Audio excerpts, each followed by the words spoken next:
This is Racing Unleashed Beyond the Pinnacle. Hold on to your hats. We are on the grid. Who is going to be king of the late breakers? Excellent onboard shot. Michael Speedle is throwing absolutely everything at this, including the kitchen sink. And he is a fighter, a warrior. And look at this! Look at this! Unglaublich! Wow, qué pelea! I'm loving this.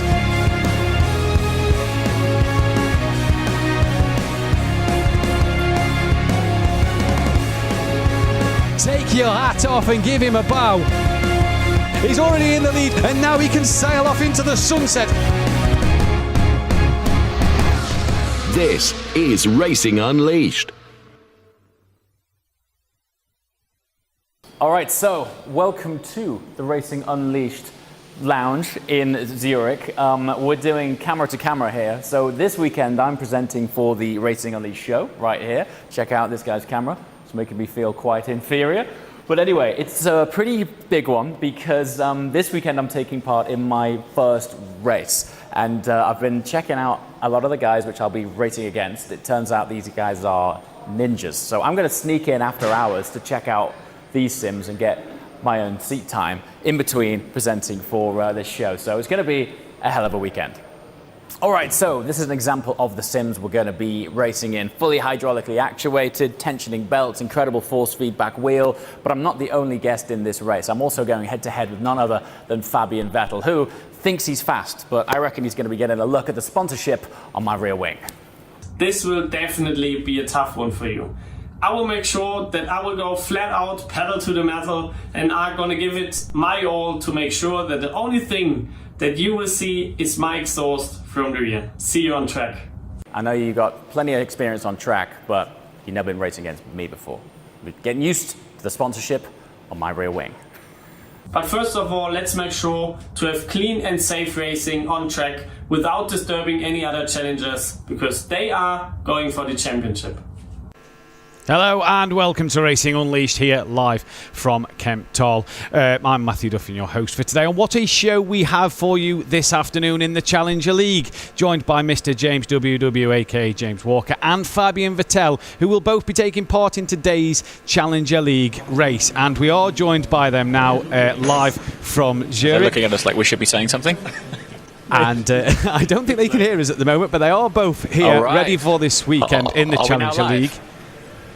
Yes, Brilliant. You are now live. So I'm going to assume we're live, and here we are, ahead of... Well, this is my first sim racing weekend. I don't know about you. Judging by your lap times a minute ago, it's not your first rodeo.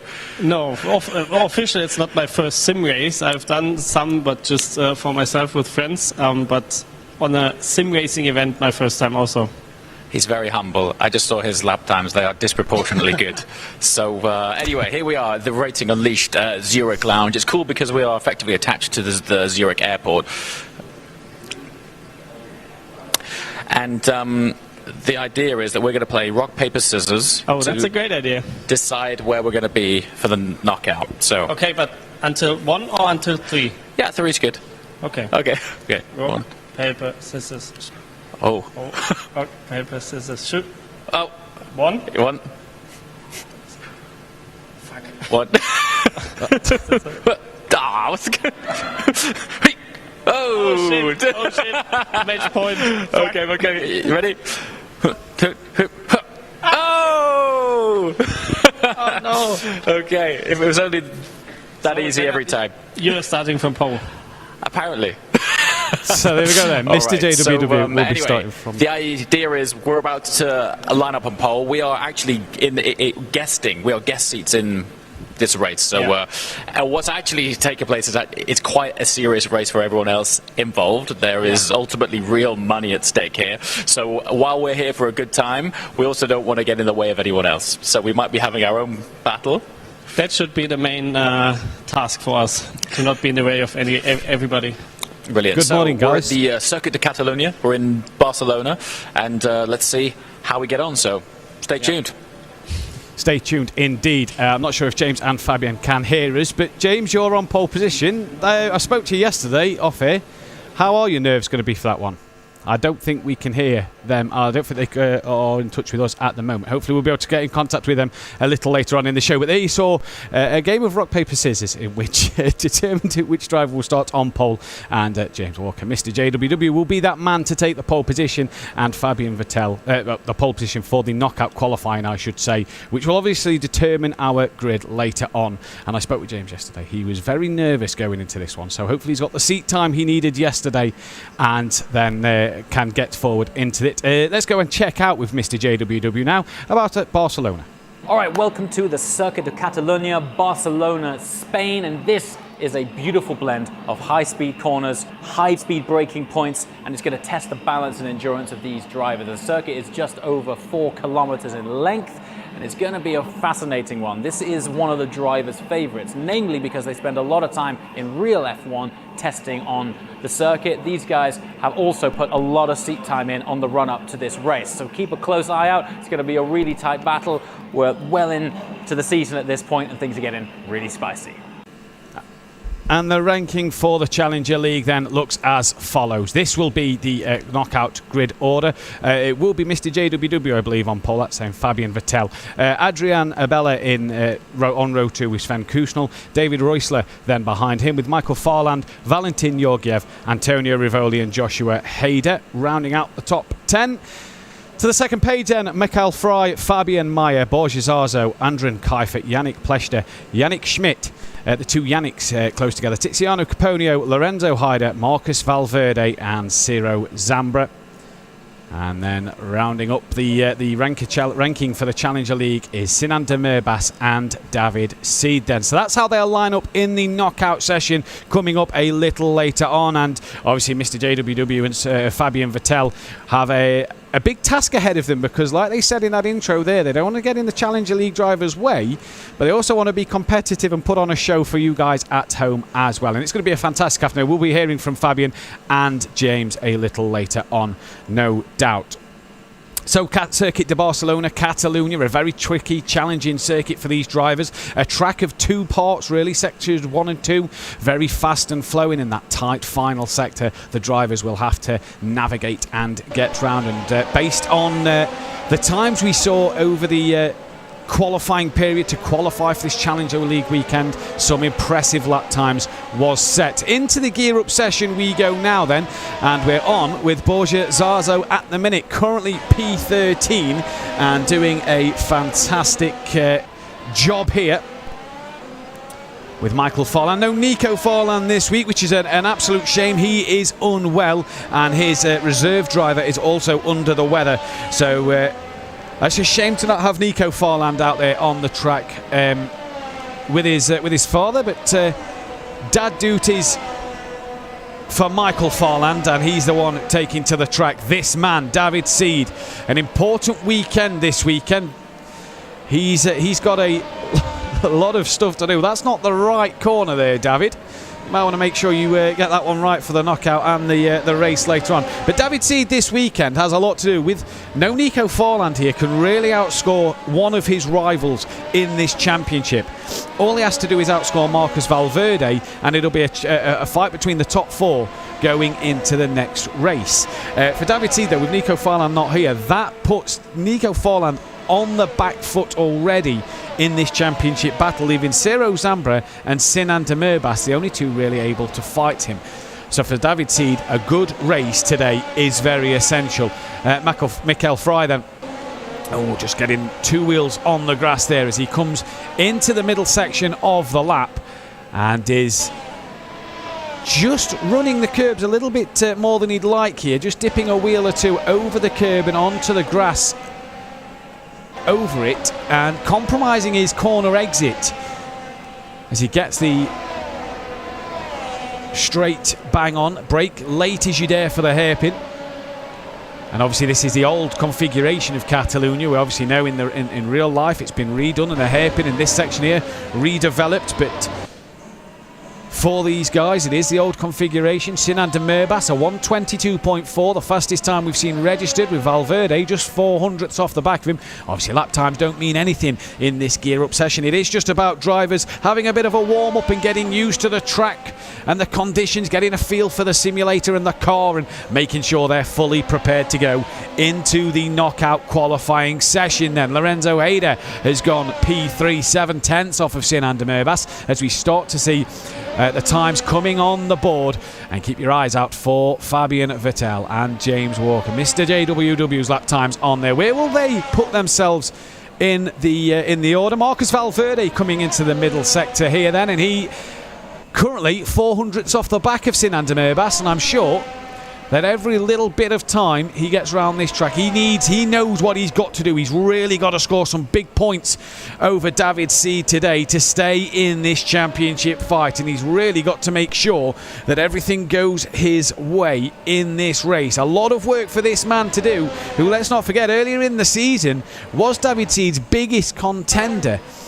As here is Lorenzo Hayder into that final chicane, and like we say, a very, very tricky part of the circuit to get right. It's so easy to lose so much time and momentum in that final part of the sector, and it is very easy as Ciro Zambra then pops in a lap time good enough for P2, as Sinan de Merbas has gone even quicker, down to a 22.1. Tiziano Caponio, and now Joshua Hayder on the board as well. Yet to see David Seed post a fast lap time, and here is Yannick Pleshter then coming through the middle sector, coming into turn 3, do apologise, and around he goes. Another tricky corner to get wrong. There is Mr. JWW, and I do believe he can hear us now. And James, how's it feeling? I can, mate. Honestly, I am loving this, man. It's so good. It's way more immersive when you've got commentary from your fine self, I have to say. It's truly enjoyable, and I've already got sweaty palms. Seat time was obviously important for yourself going in yesterday. Yes. Did you get enough seat time to feel comfortable for today? I wouldn't say to feel comfortable, but at least it's enjoyable. I think the main aim for me is to keep the machinery between the greenery, as it were, and just enjoy some laps. Luck, James. Thanks, mate. As we now head to Tiziano Caponio out there on the track, and he's doing well. And we're now joined by Fabian Vettel. And Fabian, you from the real world to the simulator now. How's it going? Yeah, it's tough. I would say same like James. It's loads of fun. Cars are great to drive. Simulators are great to drive. But I'm not where I want to be with lap times. So let's see if I can improve a bit during the race. Obviously, James saying earlier in the intro that you're going to be looking at the sponsors on his rear wing. Is that the plan, or are you hoping to get past him in knockout? Nah, that's not the plan for me. Maybe that's the plan for him, but for me, the plan is the opposite way. So I will make sure that he will not have the chance to show me his sponsorship. Best of luck for the knockout session and the race. Oh, there we go. Bit of a spin there for Fabian, a bit of contact with another driver. Not sure who that was, but Fabian, will let you crack on with your knockout session, and best of luck. And perfect. Thank you very much. The knockout later on. So there was Fabian Vettel and JWW. Mr. JWW a bit off the pace at the moment down the order. David Seed now goes into P7, and for Fabian Vettel, only 15th fastest, and a lap ruined a little bit there with the contact made and the spin from himself, as he's just letting a few of the drivers go. He knows he's not on a fast lap there, as he goes through the hairpin and just letting the traffic go. Here is Mr. JWW, and what an honour it is to have two of our ambassadors out there on the circuit, as Ciro Zambra improves his time and now goes with just under 0.2 of a second from Sinan de Merbas. Lorenzo Hayder still in second place as well, so fantastic pace from the front runners. Tiziano Caponio says he's gone back to the pits with 28 seconds left on the board, so he might be done for the session. David Seed some 0.6 off Sinan de Merbas' time, and these drivers just getting a feel for the simulators and the conditions today. And you have to say that if David Seed is lacking a bit of pace, or is it just sort of keeping a bit in the tank and in reserve for that knockout session, because coming from the back of the grid, he wants to be ahead of Sinan de Merbas and Ciro Zambra. He only has a 12-point lead over Sinan de Merbas, so the more that Sinan can get up the order and get ahead and put cars between himself and David Seed, the better it is for his championship. And let me tell you, David Seed will not want that to happen. We're running out of races this season. Obviously, Catalonia and then 2 more, one in October, one in November, before the Battle of Glory at an unknown location a little later on in the year. But for Sinan de Merbassan, he was P1 at the end of that gear up session and looking in fine form as we go into the knockout qualifying session a little later on, where don't forget he'll be starting right from the back with David Seed, and he's got to make his way to the very front and get past everybody, including Mr. JWW and Fabian Vettel. All the drivers then, their 10-minute free gear up session, free practice if you will, is done, and they now look forward to that all-important knockout qualifying. And we'll run through the knockout qualifying and how it works if you are new to Racing Unleashed, and how the knockout qualifying works a little later on when we get into that one then. So let's go and see the track preview.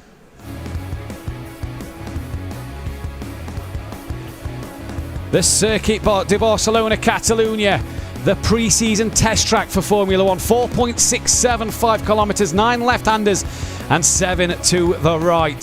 695 metres if you're P1 to turn 1, and it's Europe's busiest racetrack. Part of this circuit has some fantastic corners. None other than turn 1 and 2, a uphill chicane that is fast and flowing, and if you get it right, you can be very well rewarded. Get it wrong and you could be in for a disappointing time as you head up the hill in towards turn 3, and a very, very crucial corner. We've seen many people get this one wrong and spin around, and you need a good run before you head down to turn 4. A long right-hander that you've got to hurry up and wait to get on the power before a short straight. Just as you get on the power, short down into turn 5, the left-hander bringing you back downhill before the flat-out turn 6, setting you up nicely for another uphill chicane. And this one, a very, very tricky one, because if you mess up the left-hander, you can find yourself in all sorts of bother in the right-hander, in the gravel, or maybe on the sausage curb as you go uphill. Another corner that's very easy to get wrong. Turn 9, get it absolutely spot on and you set yourself up for a great run down the back straight. Get it horribly wrong and you're widen in the gravel. And then a move that we could see, the send it manoeuvres up the inside of the hairpin before we head to turn 10. Before turn 11 and 12, the left-right chicane. And this final sector really tight, twisty, and very, very easy to lose a lot of time through here. Turn 12, very tricky right-hander before you come into the Europe car corner, and into 14 and 15, the chicane. And this part of the circuit you need to nail, because if you get this wrong and you get this final bend absolutely wrong, you are a sitting duck down the start straight. Momentum out this corner is the key as you head to the finish line, and you need to make sure you can get as good a run into turn 1 as possible. That then is your track preview of Circuit de Barcelona Catalunya, where the Challenger League drivers are racing today, and the Racer League drivers will be racing there tomorrow as well. And what a lineup we have for tomorrow. Obviously, Michael Schmiedl already your champion. David Seed, though, is the man looking to become champion. He can't do it today, but he might look to do it next time out on the 22nd of October at the Zurich Airport circuit, a circuit only held by Racing Unleashed. And then we head to Imola on the 12th and 13th of November for our season finale at Imola, and David Seed will hope to have his championship done by then, if not Imola. If you want to join Racing Unleashed, don't forget, head over to the social media or the website Racing Unleashed on the internet and sign up to qualify for the Challenger League to drive in these fantastic simulators. So that is your calendar then, and obviously a Battle for Glory event coming up in December as well at an unknown location, should I say, which we don't know where it is at the moment. Nobody's being told. It's being kept very close to everybody's chests, and nobody yet informed of where that will be. As I'm just looking over to my left, the drivers are preparing for the knockout qualifying session, just getting some fluids on board ready to go then as we head into this one.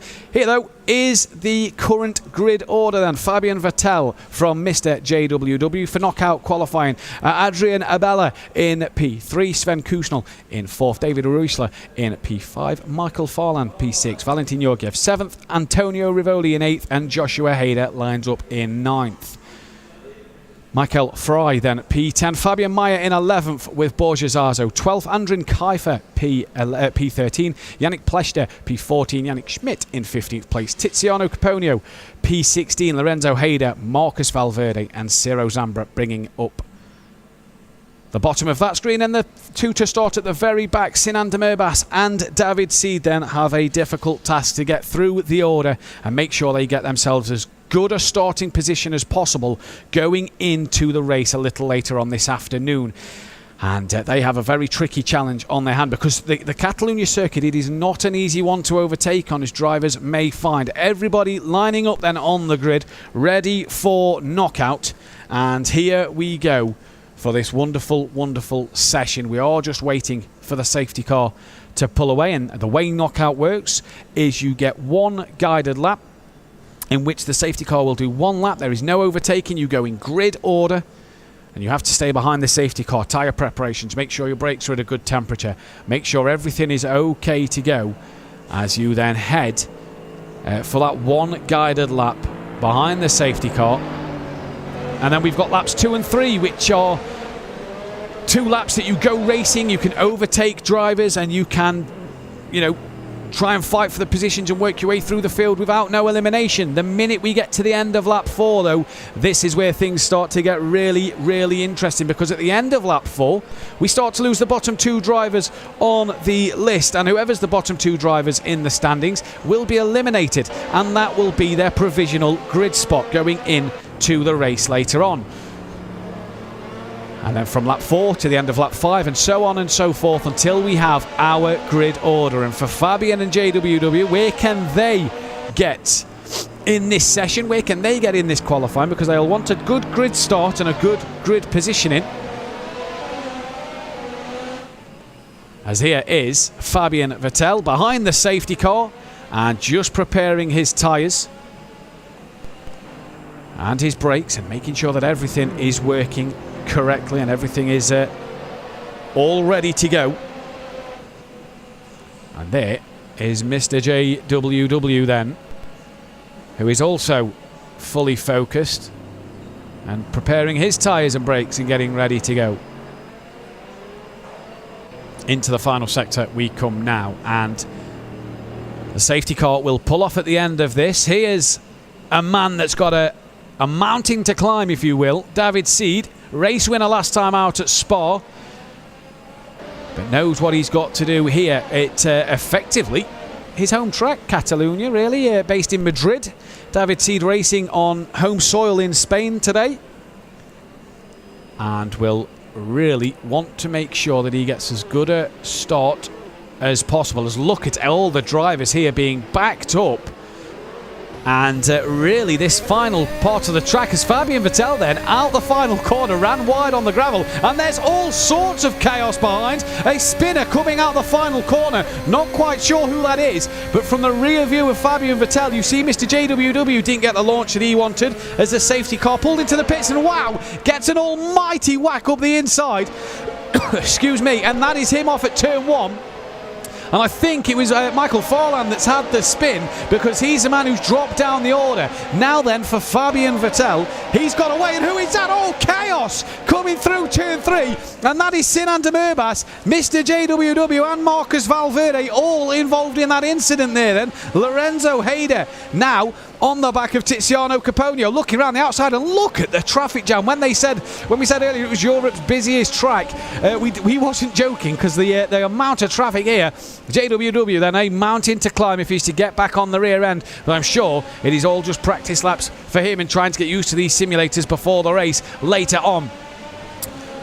As Lorenzo Hayder then look at the traffic, and there's a car being forced off to the left by one of the drivers, and now they look to lunge up the inside, and that is a great move from Ciro Zambra there on Lorenzo Hayder, but didn't get the momentum out the corner he wanted. Lorenzo Hayder now looks up the inside of Andrin Kiefer, and that is a move well done, and now he's up into P14. Vettel 6 seconds out front. That's a driver who's missed, and what is that? That was an absolute launch from the car behind Lorenzo Hayder there, and that has put him offline and has had to bail out the chicane there, and may have to yield a bit of time, I do believe, by race control. Tiziano Caponio pulled out now on Kusnel. Here comes Reusler on Bella, and that is a job done. Rivoli as well up the inside. 2 places gained for them too. Abella drops down to Michael Fry, now gets past Abella on the timing screen, so dropping down the order once again. David Seeds up to 14th. His closest championship rival Sinan de Murbas down in 17th at the minute. And for Marcus Valverde, Ciro Zambra, what's happened to him? He's down in 20th position. As Yannick Schmidt then up into P7. Yannick passed Yannick as Pletcher got passed by Schmidt, and Adrian Abella dropping down the standings here. Have they made a mistake? Very wide and don't look at full speed there, so I'm wondering if there's a problem with the simulator or if they've had a mistake and are just trying to get back in the groove of things. But dropping down the order, that is not what I want to see. Ciro Zambra's now got past Michael Farland, and Yannick Schmidt going toe-to-toe with Yannick Pletcher here as they come through the hairpin, and side by side uphill they go once again, and Yannick Schmidt has to hold station. In fact, that's not Yannick Pletcher, I do apologise. That's Borja Zarzo behind, who's trying to make his way through. And behind them too is Tiziano Caponio, who's got past Valentin Georgiev. And now they swap places back again, down to the chicane. Fastest lap, Fabian Vettel, 1:24.052. Here is Fabian Vettel then, cruising out front, so to speak, and is doing a almighty job in his Racing Unleashed cockpit there as he comes through. This then, the start of the 4th lap, and at the end of this lap, this is where we will start to lose drivers in qualifying. At the minute, them drivers at risk are Mr. JWW and Mikael Farland as well, so they will be the 2 drivers that we will lose at this moment in time.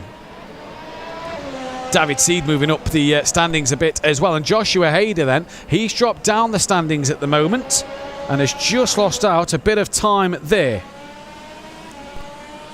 Here, though, is Michael Farland. He's got a lot of traffic in front of him and knows that if he can just get on the back of that traffic here, is in with a shout of maybe making up a place or 2 and getting himself through into that next lap of qualifying. And there's plenty of cars in front of him for him to be able to do just that. There he is on board and look, fully concentrated and ready to go in this one then.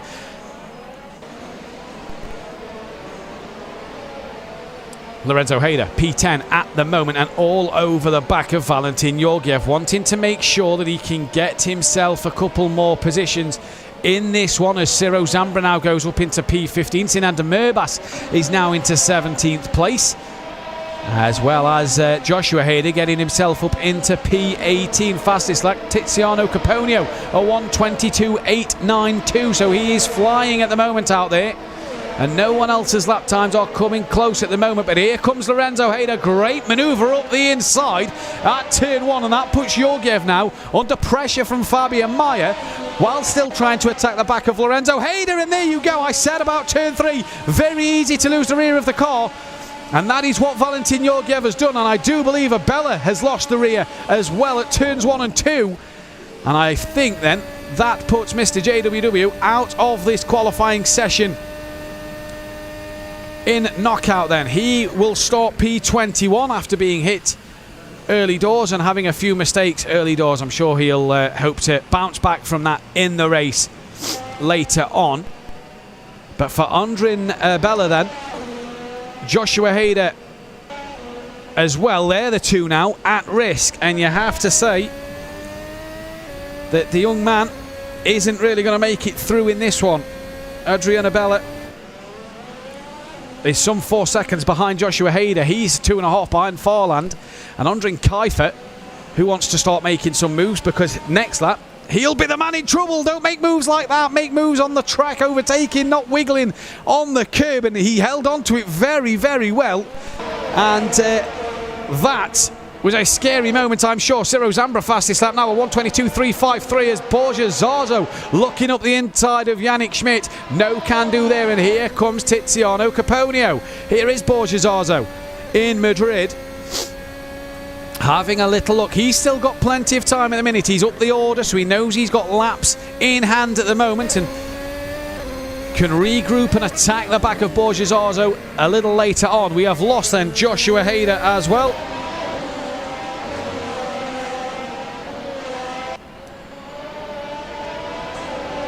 And here is Borja Zarzo, still trying to get through. Rivoli's got past Pleasure up front. That's for P4 and 5, and there is Yannick Pleasure. Oh, he's being overtaken on the outside. 2 hands on the wheel, Yannick. He's coming on the outside of you, and into the hairpin. Yannick yields the position and tucks straight underneath to try and get the undercut. Doesn't work, and Yannick just lets Yannick Schmidt through.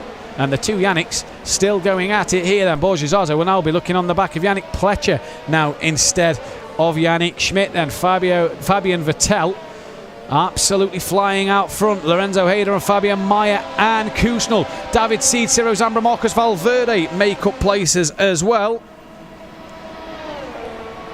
As we are going to lose Mikel Farland, it looks like, and potentially Andrin Kiefer from this session. Yannick Pleasure up the inside of Borja Zarzo, and that is a job well done at the minute, hanging on there. We have Reusler then has made a mistake. We didn't see him make a mistake. There was a puff of smoke. He must have gone off somewhere then, because he is down and out of this one. Michael Farland there out of the session. He is, and we also lose, I do believe, Andrin Kiefer as well. So Valentin Georgiev now, the man who is in a bit of trouble, but is 9 seconds behind the car in front of him. Yannick Pleasure now has Borja Zarzo right in the background, and these guys, every lap that goes by, know that if they want to be as high up as they possibly can, they need to start to make up some places, because they're getting to the point where they're going to be eliminated from this session. And Yannick Pleasure then doing all he can so far to keep Borja Zarzo behind, and that's the front view in front of Yannick Pleasure then, with the Yannick Schmidt in front and P3 just in front of him, and a lot of movement in the cockpit there for Yannick Pleasure. Here's Sven Kusnel now, P10 on the back of Reusler, with David Seed attacking the back of Kusnel. And Ciro Zambra not a million miles away from David Seed, as well as Schmidt. In fact, Pleasure, has been overtaken by Zarzo on our timing screen. There's Kusnel, bit of a wiggle from him. Georgiev out of the session, as then is Tiziano Caponio. I believe we're losing them to. There goes Georgiev, P16, P15 for Tiziano Caponio, and Borja Zarzo there, look, can now see P3 runs a little deep there, and Yannick Schmidt just has a look on Rivoli, but no can do at the moment, and Zarzo wants to get closer, and all these drivers, until you get to Reusler, are all within a couple of tenths of each other. Reusler just a second and a half behind Fabian Mayer then, but everybody really close, apart from the top three, which is strung out quite nicely. Unless you're this man, Yannick Schmidt, you've got Borja Zarzo, Yannick Pleasure, Lorenzo Hader, David Reusler, all in the background. Here's David Seed having a look on the back of Kusnel. In fact, he's not. He's got past Kusnel there then. So Seed up into 10th place, as De Murbas has also got himself past Marcus Valverde. We come to the end of lap 9 here in this knockout qualifying session, and we could lose Sinan De Murbas, not the session he'd have wanted. We could also lose Marcus Valverde. De Murbas needs a good run on Ciro Zambra, and David Seed's two closest title rivals are by the back of the pack. So Marcus Valverde is out of the session, as is Sinan De Murbas. I do believe Ciro Zambra will be back through. Yes, he is. So Ciro Zambra then, he's now got a task to do to get on the back of them drivers in front of him. It is Sven Kusnel up front who needs to... He's got 1.3 seconds to make up this lap. It is a tall order for him, and has got some work to do. David Seed then has a lot of cars between himself and his championship rivals. Here is Sven Kusnel then, currently P11. Doing a fantastic job. David Seed now coming up the hill. 1.4 off the back of Fabian Meyer. And you just feel that David Seed, he's got another lap here that can really help him close that gap a little bit more. As if Sven Kusnel and Ciro Zambra are going to get out of this elimination spots at the moment. They're going to have to make a move at some point. Sven's got 7/10 to Reusler then. Yannick Pleshter on the back of Zarzo. Zambra's got past Kusnel, but I don't think that is going to be enough. And Yannick Pleshter here then, coming up the inside. Bit of contact made there. Side by side with Borja Zarzo. Tyres rubbing again there. And Yannick Pleshter goes through then. And we do lose Sven Kusnel and Ciro Zambra from this qualifying session. David Reusler then, 2.4 off the back. And 4.6, sorry, off the back, because what has happened, has he made a mistake? Borja Zarzo, I believe, has had a mistake, because David Seed and Lorenzo Hayder have both got past. So does Reusler there, and for Borja Zarzo, still off. And that it will be him eliminated from qualifying then. Reusler 1.8 to Lorenzo Hayder. Can he attack the back of Lorenzo Hayder? Coming into the final parts of the circuit here then. I don't think he's got the time. 2.4, so no, he's probably done. And Yannick Pleshter now on the back of Rivoli. And he'll want to find a way through. Here is David Reusler from our Racing Lounge in Munich.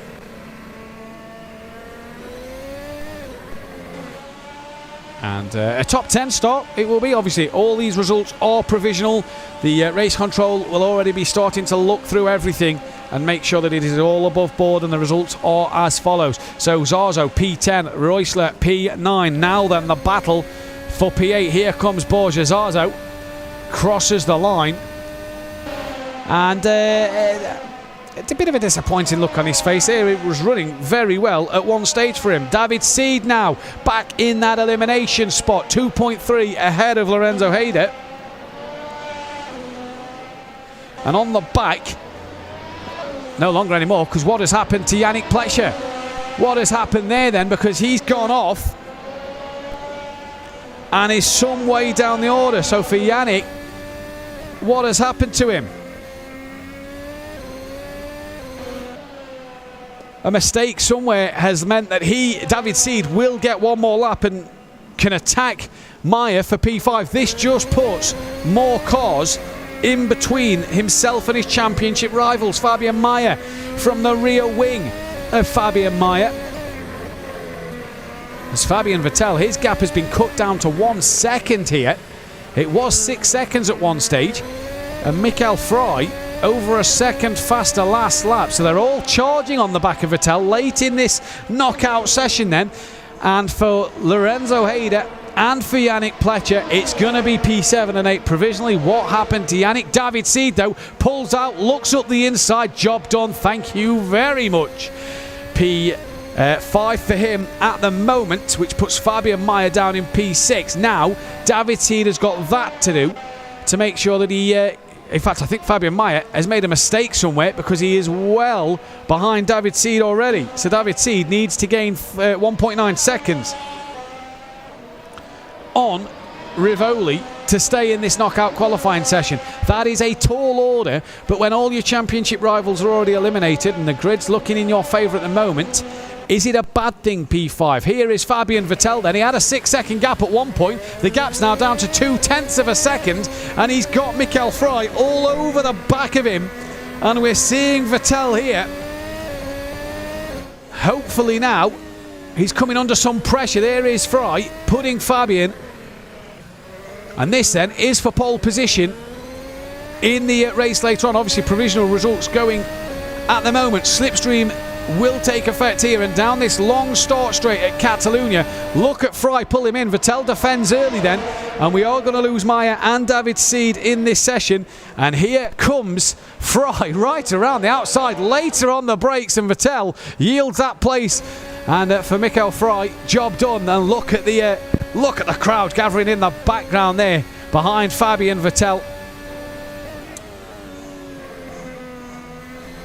as he now will hope to attack the back of Fry and get that pole position back. Otherwise, it'll be P2 for him on the grid at the moment. Yannick Schmidt and Rivoli. Rivoli is some 4 seconds behind, so he's got a lot of work to do.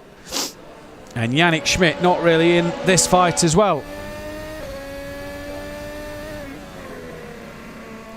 Here is Antonio Rivoli in Munich. Probably knows he's run out of time to catch Yannick Schmidt and is just going to bring the car home. But for Fabian Vettel, he's got work to do. Here's Yannick Schmidt in Munich as well. And again, another man that will, both men from Munich, but will be very, very happy with their knockout qualifying performance. And Fry through the chicane, as cool as you like. And Fabian Vettel 6.5 seconds off the back of Michael Fry at the moment as they come to the line. 1:23.1 and a 24 dead for Vettel. So 0.9 of a second faster was Fry on that last lap. Yannick Schmidt and Rivoli cross the line. They are out of qualifying as well and will line up on the second row provisionally at the moment. And for Vettel here, 0.8 of a second on this lap he needs to find to take pole position away from Michael Fry. But so far, Fry doing the job exactly as he wants to do and needs to do at this moment in time. 0.9 of a second now, increasing his gap at every opportunity. That gap just goes above a second for a brief moment there. And once again, look, Fry just able to just gap Fabian ever so slightly. And what was it? A nice easy qualifying session for Fabian. As at the very end, when pole position kind of looked secured at one point, at the very end, Fry has ruined the party in Zurich then. And it looks like Fabian Vettel will start P2 on the grid for the race a little later on. Now, it is worth mentioning that Fabian Vettel and JWW, James Walker, aren't scoring any points for this race. It is just our ambassadors taking on the Challenger Leagues and pushing the Challenger League drivers for that. But Michael Fry then is going to start on pole position, provisionally on pole position, and what a job from him. And Fabian Vettel will line up alongside him in P2 in qualifying. And high fives all around there just over my to the left of me. Everybody very pleased with that one here in Kempthal. And Michael Fry, pole position. And a very, very happy man indeed he will be. And I'm sure we'll get to speak, when it is fully confirmed that he is pole position, we'll get to speak with our pole sitter in a little moment's time. As race control now will be making sure that everything, it will be confirmed and is to be confirmed and is the correct order and the correct process that we need to do. A lot of high fives and a man very, very happy. I can see to the left of me here. But for Fabian Vettel, what a session he had. 6-second gap he had out front and must have thought it was job done. P1 on his Racing Unleashed outing, on his first start. But it wasn't to be. Michael Fry spoiling the party for Mr. JWW. A chance to reflect maybe a couple of spins, a few incidents. Didn't quite see. We think the turn 1, it looked like he'd been tapped on the rear. So he's going to provisionally start 21st. So he's going to be down the order a little bit. As Fry then, we are just waiting for confirmation that Michael Fry is pole position. And we'll bring you the interview with the pole sitter in just a moment's time. As what a knockout session that was. A lot of congestion, a lot of traffic brought in. And we are joined by now Mr. JWW. And James, not the session you was hoping for there.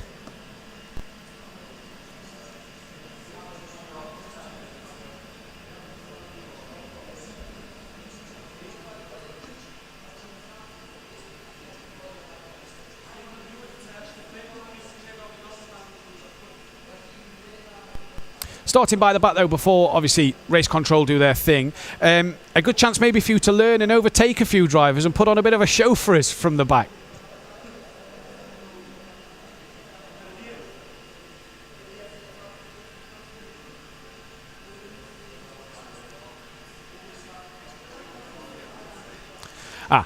So we can't hear James.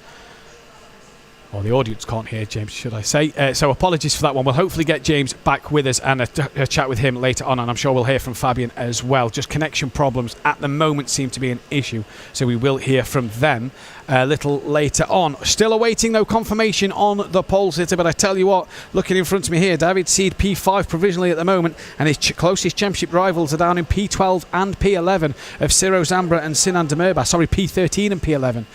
In Ciro Zambra and Sinan Demirbas. That is a lot of cars in between David Seed and his championship rivals, and that is everything he wants going into the Zurich airport circuit next time out in October, which is what he wants, where he can wrap up the championship there if results go his way today and everything stays as it is. But obviously everything that is provisional at the moment, so what I have in front of me is just a provisional list in front of me so far, and we are awaiting race control to give us the fully classified list then, as we do hope to get JWW and Fabian Vettel back with us and the connection linked up as well. As what a race we have in store for you a little later on. But we are now joined by your confirmed pole sitter, and it's Mikael Fry, and my friend, that is a very good job. And I don't believe we actually have a connection with Fry as well at the moment. So we are having some connection issues here with being able to talk to the drivers. So do apologise about that, ladies and gentlemen. Mikael, can you hear us? He's just to the left of me there as well, and has no idea. He is oblivious that we are talking to him at the moment, as he's just undoing his seatbelts and being told to wait from the interview. I think someone's just getting in touch with him now to say that we're chatting to him. Mikael, can you hear us?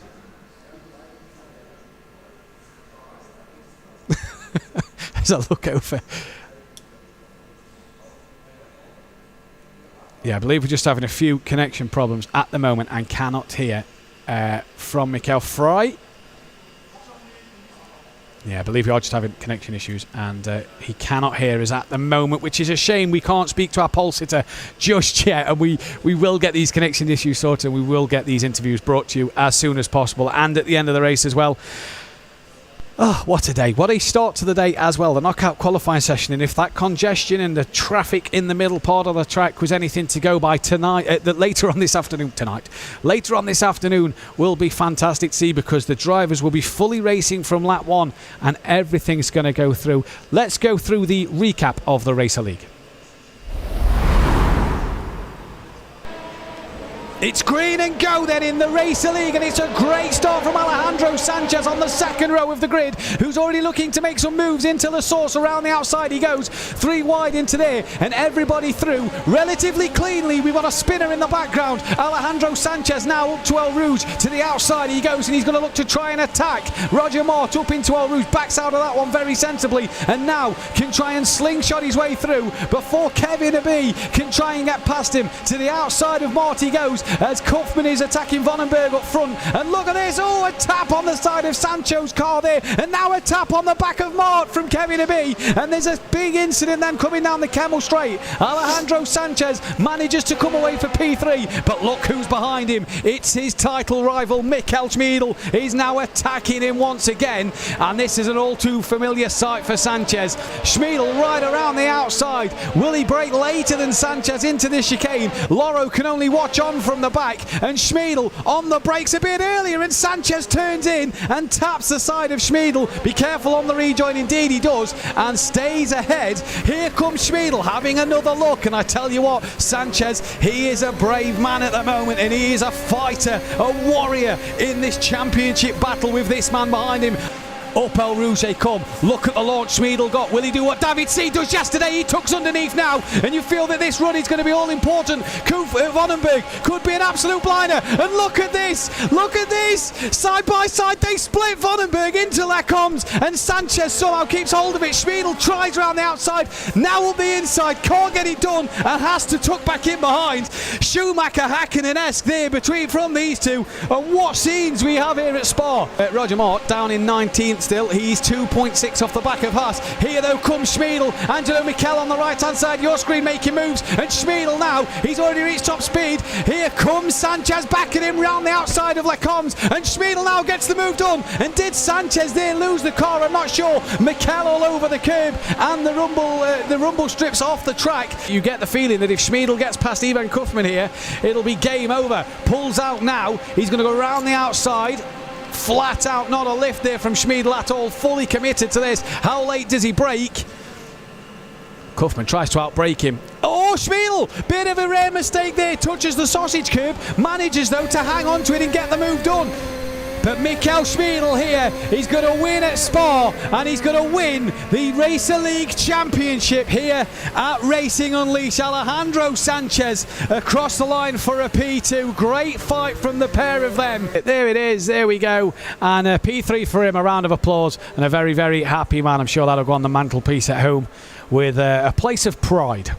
Discontent with second in the championship. Happy though with second place, a number one there. Oh, is that suggesting that he maybe should have won the race from him in his point of view? Either way, second place, he'll be happy with that. And again, a lovely podium setting there to Sebastian Hirsch as well. And a high five, a hug, and the trophy. And Schmiedel is number one in the Racer League Championship, not just for the race today, but for the championship as well. And that confirms the prize money of the 15,000 Swiss francs in his back pocket. And here's your final classifications then. Mikel Schmiedel, Alejandro Sanchez and Javier Lora, your top three. Wojciech Plesny and Devin Iskro with penalties rounding out the top 10. Yannick Vonenberg 11th, with Gian Tufen, Enrique Marinon, Kevin Abi, David Lademorda and Fabio Vettinger, all with penalties themselves. And the classifications as follows. And Alejandro Sanchez second, with Angelo Mikel in third. Javier Loro in fifth, and Florian Horst bringing in the top 10. 11th is then Dominic Dedic, with Sebastian Hirsch down at the bottom on 18th place.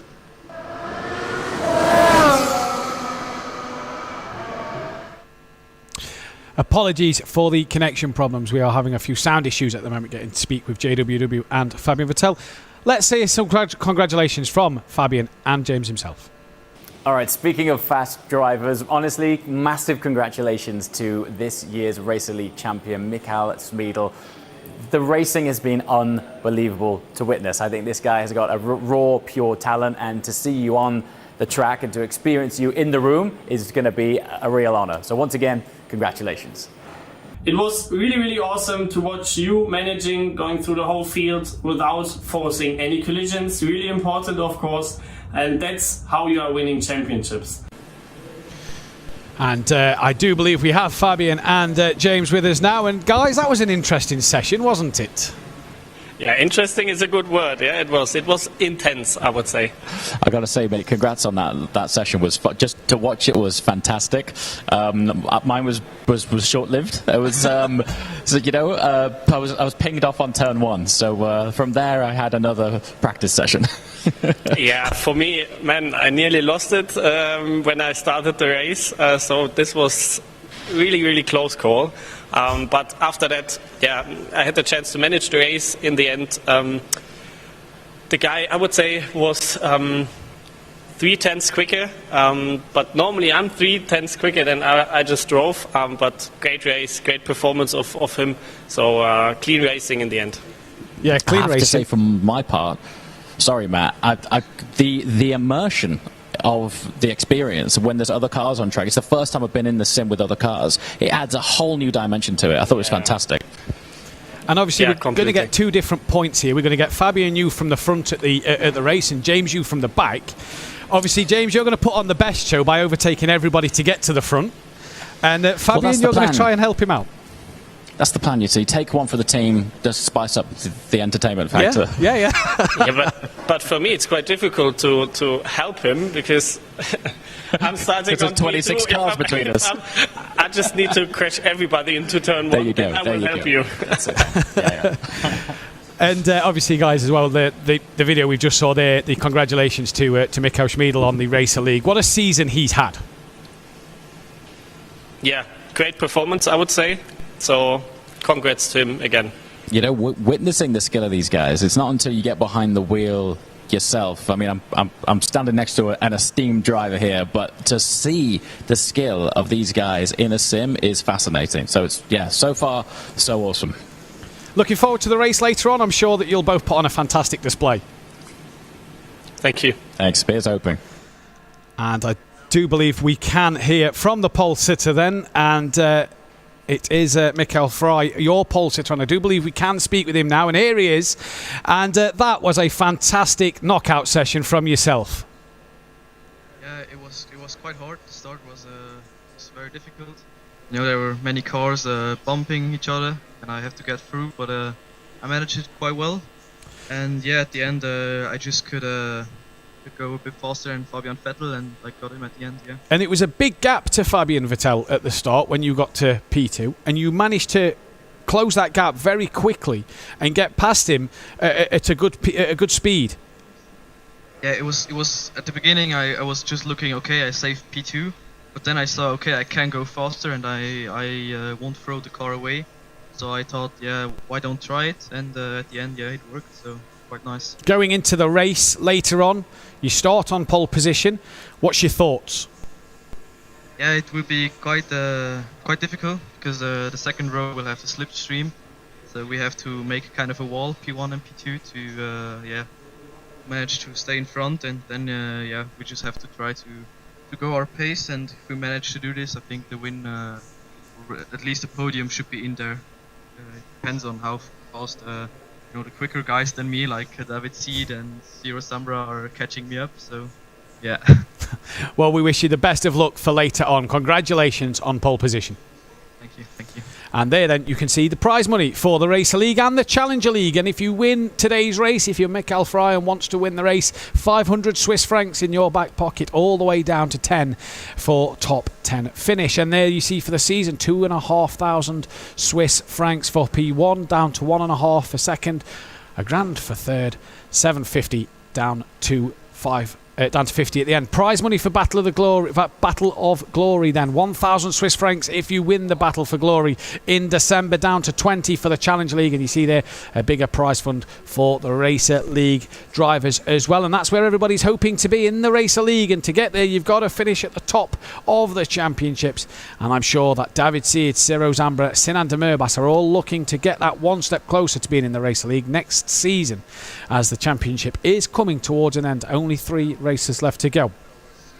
Let's take a look at our CEO, a little clip that we had earlier in the month, and there she is, look, with 2 very famous athletes, one from Qatar and the homegrown Swiss athlete of Mchinga Kampunshi. Apologies if I've said that wrong.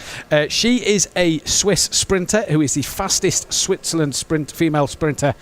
There she is then. She does the 60 metres, 100 metres, 200 and the 4x100 metres. And here is Mutaz Barshim then, who famously, with that man there, took a joint gold medal at the Tokyo 2020 Olympics last year in what was a very historic moment in the high jump, and decided to share the gold medal from Qatar. The young man, the same age as me. I say young man, he's the same age as me. So there we go then. What a scene it was last year in the Olympics. Let's go though to another one of our ambassadors, Ralph Muller, with Fit and Fast. The standing balance is an often underestimated exercise. It does not only bring the power to the back, but almost the entire body. Also, it helps you to train your balance. This is why it is always needed in training and also when racing. The standing balance strengthens the back and core muscles as well as the butt.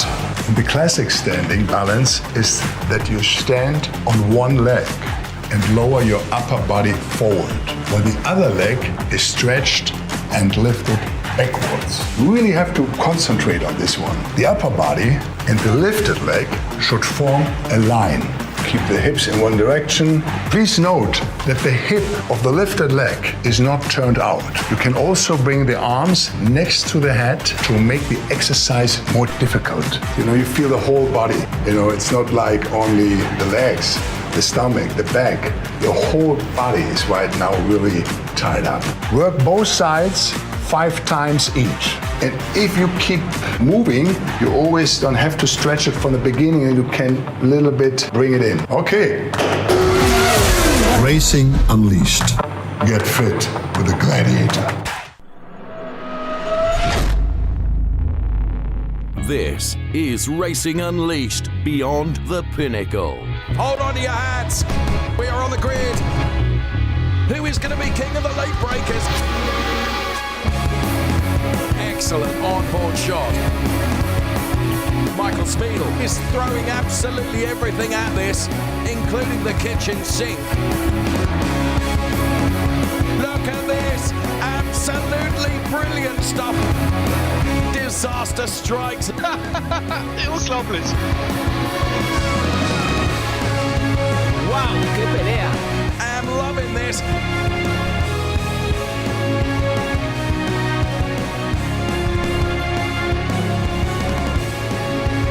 Take your hat off and give him a bow.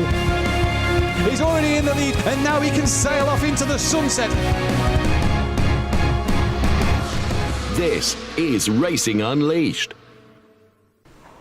And there is such huge competition in Racing Unleashed, but such a huge sense of camaraderie as well, because in Racing Unleashed, we are family. And whilst all the drivers are huge competitors out there on track, when they get out of the simulators, you can see that they are absolutely friends and have such a good relationship between each other across all of our lounges. There really is such healthy respect and friendship as well, and it is always a delight to see. And of course, it's what you always want. You want to be hugely competitive out there on the track, but you want to have great fun off the track as well. So we are family, Racing Unleashed. No question about that.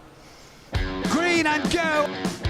Here, you are not just a lone fighter in a tough sporting competition against the other racers. You may be alone in the cockpit, but in the lounge you will quickly find friends. The focus is on having fun in the joint sporting competition. It has a family character, and indeed many families come to Racing Unleashed. I might have had some sim racing experience once or twice before that, and then I drove at Racing Unleashed. At some point I was told that competitions also take place here. It totally fascinated me. These cockpits that move, it's all very realistic and not like at home on the console. Well, I was the first to be there, and then I told my dad that I was driving in the simulator at Racing Unleashed. Then he looked at it too, drove it once, and then very quickly he got the gold card. But first I had bronze, then silver and then gold right away, because I realized that I wouldn't get very far with bronze. Absolutely fun level. There's level 100. We are addicted. When the father with a son found new family similarities through Racing Unleashed.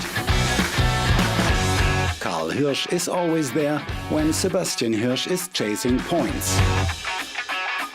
I absolutely love watching him to try to improve his time and beat his old records. And Sebastian Hirsch has gone through a radical fitness regimen, found new interests with Racing Unleashed, played sports, true to the motto of our Chief Fitness Officer. Get fit and fast with a gladiator. Family brings you together very strongly. When I think back to Sebastian 2 or 3 years ago, he was at home, I'll put it this way, as a couch potato and wasn't really fascinated by anything. And then he discovered this topic of motorsport and then said, okay, I want to do that. I'll change my whole life for it, and took a huge step. Michael Schumacher was the first to recognize that the fittest people simply have advantages over other people. It completely changed my whole life. The Heider brothers also live for motorsports. From an early age on the go in karts, they celebrate great success there. Together in one team, driver change among brothers, victorious in the Kart Series German Team Championship. The Heider brothers. We have a great relationship. We go through thick and thin, and we support each other as best as we can. And when you have that kind of cohesion, it's all the more important to have that kind of goal. You have 100% trust. You know, okay, this person is giving everything now. I also think that we would never be that good at the level we are now, and we couldn't have taken each other further. And so we step up and push each other almost to the limit in the fight. But always fair. The success also comes at Racing Unleashed. In the last 3 races, 3 podiums for Lorenzo Haider. The last even as a guest driver in the Racer League. Now the fraternal double podium is missing. Sometime. Sometime? What do you mean? It has always been our goal. It will continue to be our goal. And then we will see how far we can get. Haider 1-2. A very unusual constellation in the Fahrland family. Father and son are both active in the Challenger League. That was always our dream, and that's something that is really easily possible here. And you won't find that anywhere else. It's really cool when you can race completely against each other and also compete with each other. And I think that support is also very important. Racing Unleashed, a unique family bond. Or, in other words, we are family.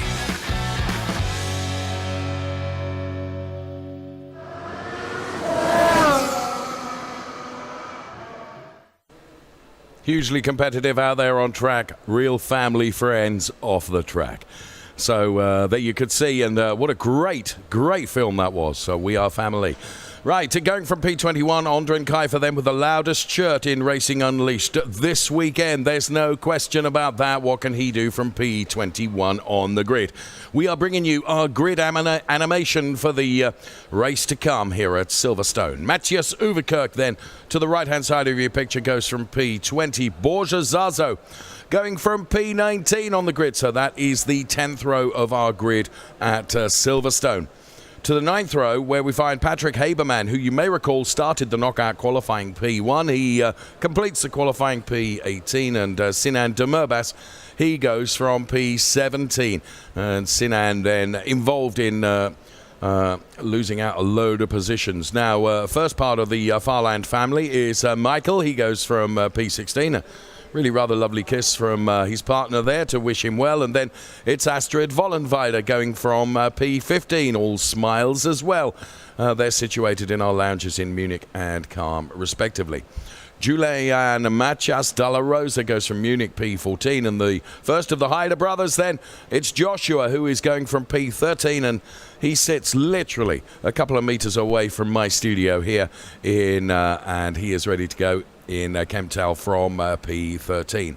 We continue our look through the grid then, and Fabian Meyer then, he's going from P12 in Munich, and Hugo Pinto is going from P11 on the grid. So Hugo Pinto based in Madrid, and Fabian Meyer is in Munich. Now, Lorenzo Haider, the other Haider brother, he goes from P9. And right alongside him then, in our racing lounge in Madrid, is David Seed. Hopefully David can hear us. And yes, David, yeah, that's brilliant news. Good afternoon to you. Friend, you've got some overtaking to do. I thought you did a very good job in qualifying. Well, I'm not very happy with my pace in knockout, but I hope I can get a good finishing place in the race. Well, we will see. Don't be surprised if David Seed is on the podium. That is our 5th row of the grid. P9 for Lorenzo Haider and P10 for David Seed as we continue scrolling through our Silverstone grid. Yannick Schmidt going from P8. He's in Munich. And then Tiziano Caponio, who I spent an enjoyable few moments with just before coming up to my studio, and he managed to spill my entire cup of tea over me. Thanks, Tiziano. Luca Keller goes from P6, and Nico Farland goes from P5. Those drivers are based in Calm and Munich, respectively. And Nico Farland, of course, son of Michael. He's going from P5. Ciro Sambra, going to be a danger man from P4, as is our P3 driver, Yannick Pletcher. Yannick has tasted success in Racing Unleashed. He would dearly love to do it again, and I congratulated Valentin Georgiev for his P2 position here in Kemptthal. And then the best of everyone in knockout qualifying was Felipe Gonzalez in Madrid. He goes from pole position. He is offered Best wishes then, just ahead of the start of the race. That is our league lineup for this race here in Silverstone. All the qualifying is done, and now it's down to the race. The lighting gantry is about to erupt in light. We are ready to go racing. This is Racing Unleashed. This is the Challenger League. Hold on to everything. As the lights go out, it's a reasonable start from Felipe Gonzalez, but an even better start now. I said that Yannick Pletcher could be a danger man from here. Looks like he is being hounded right at the start of this and has lost a place already, and it goes back down to P5, so that's something like the commentator's curse, isn't it? So Gonzalez from Georgiev, and then Sambra, who I also said would be one to watch, and Sambra P3, and Nico Farland up to P4 as the drivers make their first tentative steps around this huge Silverstone circuit, which comes with such heritage that all the drivers love racing here. Yannick Pletcher now recovering nicely and has found himself in P3. So Yannick Pletcher, who, as I said, in one of her earlier rounds has tasted the rich spoils of success, and he'll be fancying his chances here. But Felipe Gonzalez is escaping up the road and has already built some 7/10ths as we look at this fantastic complex of turns of Maggots and Beckett's and Chapel as well. Very, very fast part of the circuit, leading to the fastest with Nico Farland that we go on board with. So here comes Nico Farland then, currently running in P5, but Nico Farland makes it to P4 and relegates both Georgiev and Tiziano Caponio. So Felipe Gonzalez and Ciro Zambra now has taken the lead. I can see from our graphics on the left-hand side of the screen as there is so much overtaking going on that it's a job to know where to point our cameras, and we have loads of them around this Silverstone circuit as we complete our first lap of racing. It is Ciro Zambra from Yannick Pletcher, and then it's Felipe Gonzalez. Georgiev is under pressure here from David Seed, who is moving up the order and now finds himself in P8, having started P10. So he's moved up a couple of places. Here comes Valentin fighting back and retakes P9 from Pinto. So Ciro Zambra with 3/10ths. Make that 4/10ths now over Yannick Pletcher in the lead of the race. And Nico Farland now is P3. They are our podium placers, but there's an awful lot of racing to come yet before we even think about a podium. Ciro Zambra leading by 4/10ths over Yannick Pletcher, P2. Nico Farland, P3. Let's go on board with Ciro Zambra. What can he see in front of him? Utterly nothing. Clear tarmac. He should be able to nail every apex through this Beckett's and Chapel series of turns, and then out onto the Hangar Straight. He has got clear track ahead of him. Yannick Pletcher, though, has reduced the gap to 5/10ths between P1 and P2. Yannick Pletcher meaning business here then.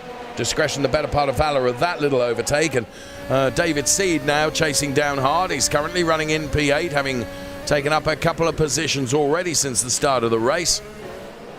And David Seed is not one to be ruled out of this. I said when we were going through our grid animation that he could well be a podium sitter, as Yannick Pletcher sets the fastest lap of the race early on, but he's now some 6.5/10ths down on Ciro Zambra. And now Tiziano Caponio, we can see there as Yannick Pletcher has lost out on a huge bunch of places, according to the graphics on the left-hand side of the screen. Here is Felipe Gonzalez. Tiziano to the inside then, and he's going to make this work. So absolutely brilliant move from Tiziano Caponio up into P3. So it's Ciro Zambra, Nico Farland who's P2, and Tiziano Caponio now in P3. There he is with the trademark baseball cap on, doing a very good job indeed. Luca Keller is currently running P6. He's just ahead of David Seed. And David Seed is really trying to reel in Luca Keller so that David Seed can advantage himself yet another place. He's currently running in P7. There he is in the all-yellow car. And there is Luca Keller then, the very man that he's chasing. But Luca Keller has got his target sights on Yannick Pletcher here. Luca Keller to the inside. They go almost three abreast. A little touch between Yannick Pletcher and the other car, and Luca Keller then does advantage himself a position, and so too does Yannick Pletcher, back into P4 now. So lots going on in the early stages of this, as now Ciro Zambra sets the fastest lap as we put another lap into the book here at Silverstone. This wonderful Racing Unleashed Challenger League race here at Silverstone, our second date in the UK, having already been to the somewhat roller coaster like Brands Hatch in comparison to the really rather flat but very, very fast tarmac surface of Silverstone. On board with David Seed, now running in P6, quietly picking off all those cars ahead of him. BRDC Clubhouse to the right hand side as he brakes now, and then into the old National Pit Straight here at Silverstone. And that's precisely where that is before you head off into Copse, of course, which is taken so quickly. And Copse comes up now, the right-hand side, or the right-hander, I should say, for our drivers. Sinan Demirbaş running in P7. David Seed not still able to get by Keller at the moment. We go on board with David Seed, who's being chased down by Sinan Demirbaş, and also Matias Della Rosa, who's running P8 at the moment. So Ciro Zambra with 2.5 seconds to the good over Nico Farland. Then it's Tiziano Caponio with a brilliant P3 at the moment. And here is Sinan Demirbaş then. He was somewhat unlucky during our knockout qualifying, in my opinion. And is therefore having to fight from further back down the order than he would perhaps like to be. So Ciro Zambra, fastest lap out front. And as he crosses the timing line, he extends his lead to 2.7, make that 2.8 seconds over Nico Farland. Where is Nico's father running significantly down the order? Wellington Straight now that we are on. Wellington Straight leading into this left-hander, which is taken so quickly. Ondrin Kaifer then.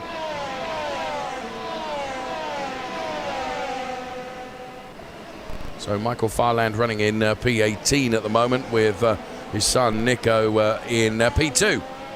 So Ondrin Kaifer running in P11, just outside the points, if you will, as Zazo goes by Astrid Vollenweider with the fight that's going on for P14. But we keep an eye on Ondrin Kaifer here, chasing down Pinto ahead, and Georgiev is the car that's just ahead of Pinto. So opportunity here potentially for Ondrin Kaifer as we go on board with him now. I absolutely love these onboard shots here at Racing Unleashed. They give us such perspective of what the drivers are going through inside these wonderful simulators. As whoa, carrying just a bit too much speed there, but it was a big save from Ondrin, running out onto the grass, but holding it all together now. David Seed still in that P6 place, not been able really to reel in Luca Keller. Luca Keller doing a good job here. I wonder whether it is because David Seed is very conscious of the fact that he's got Sinan Demirbaş right up his trumpet. So we're about to put another lap in the book. You can see the David Seed fan club sits behind him in the lounge in Madrid, watching on as he goes through farm and now breaks for village.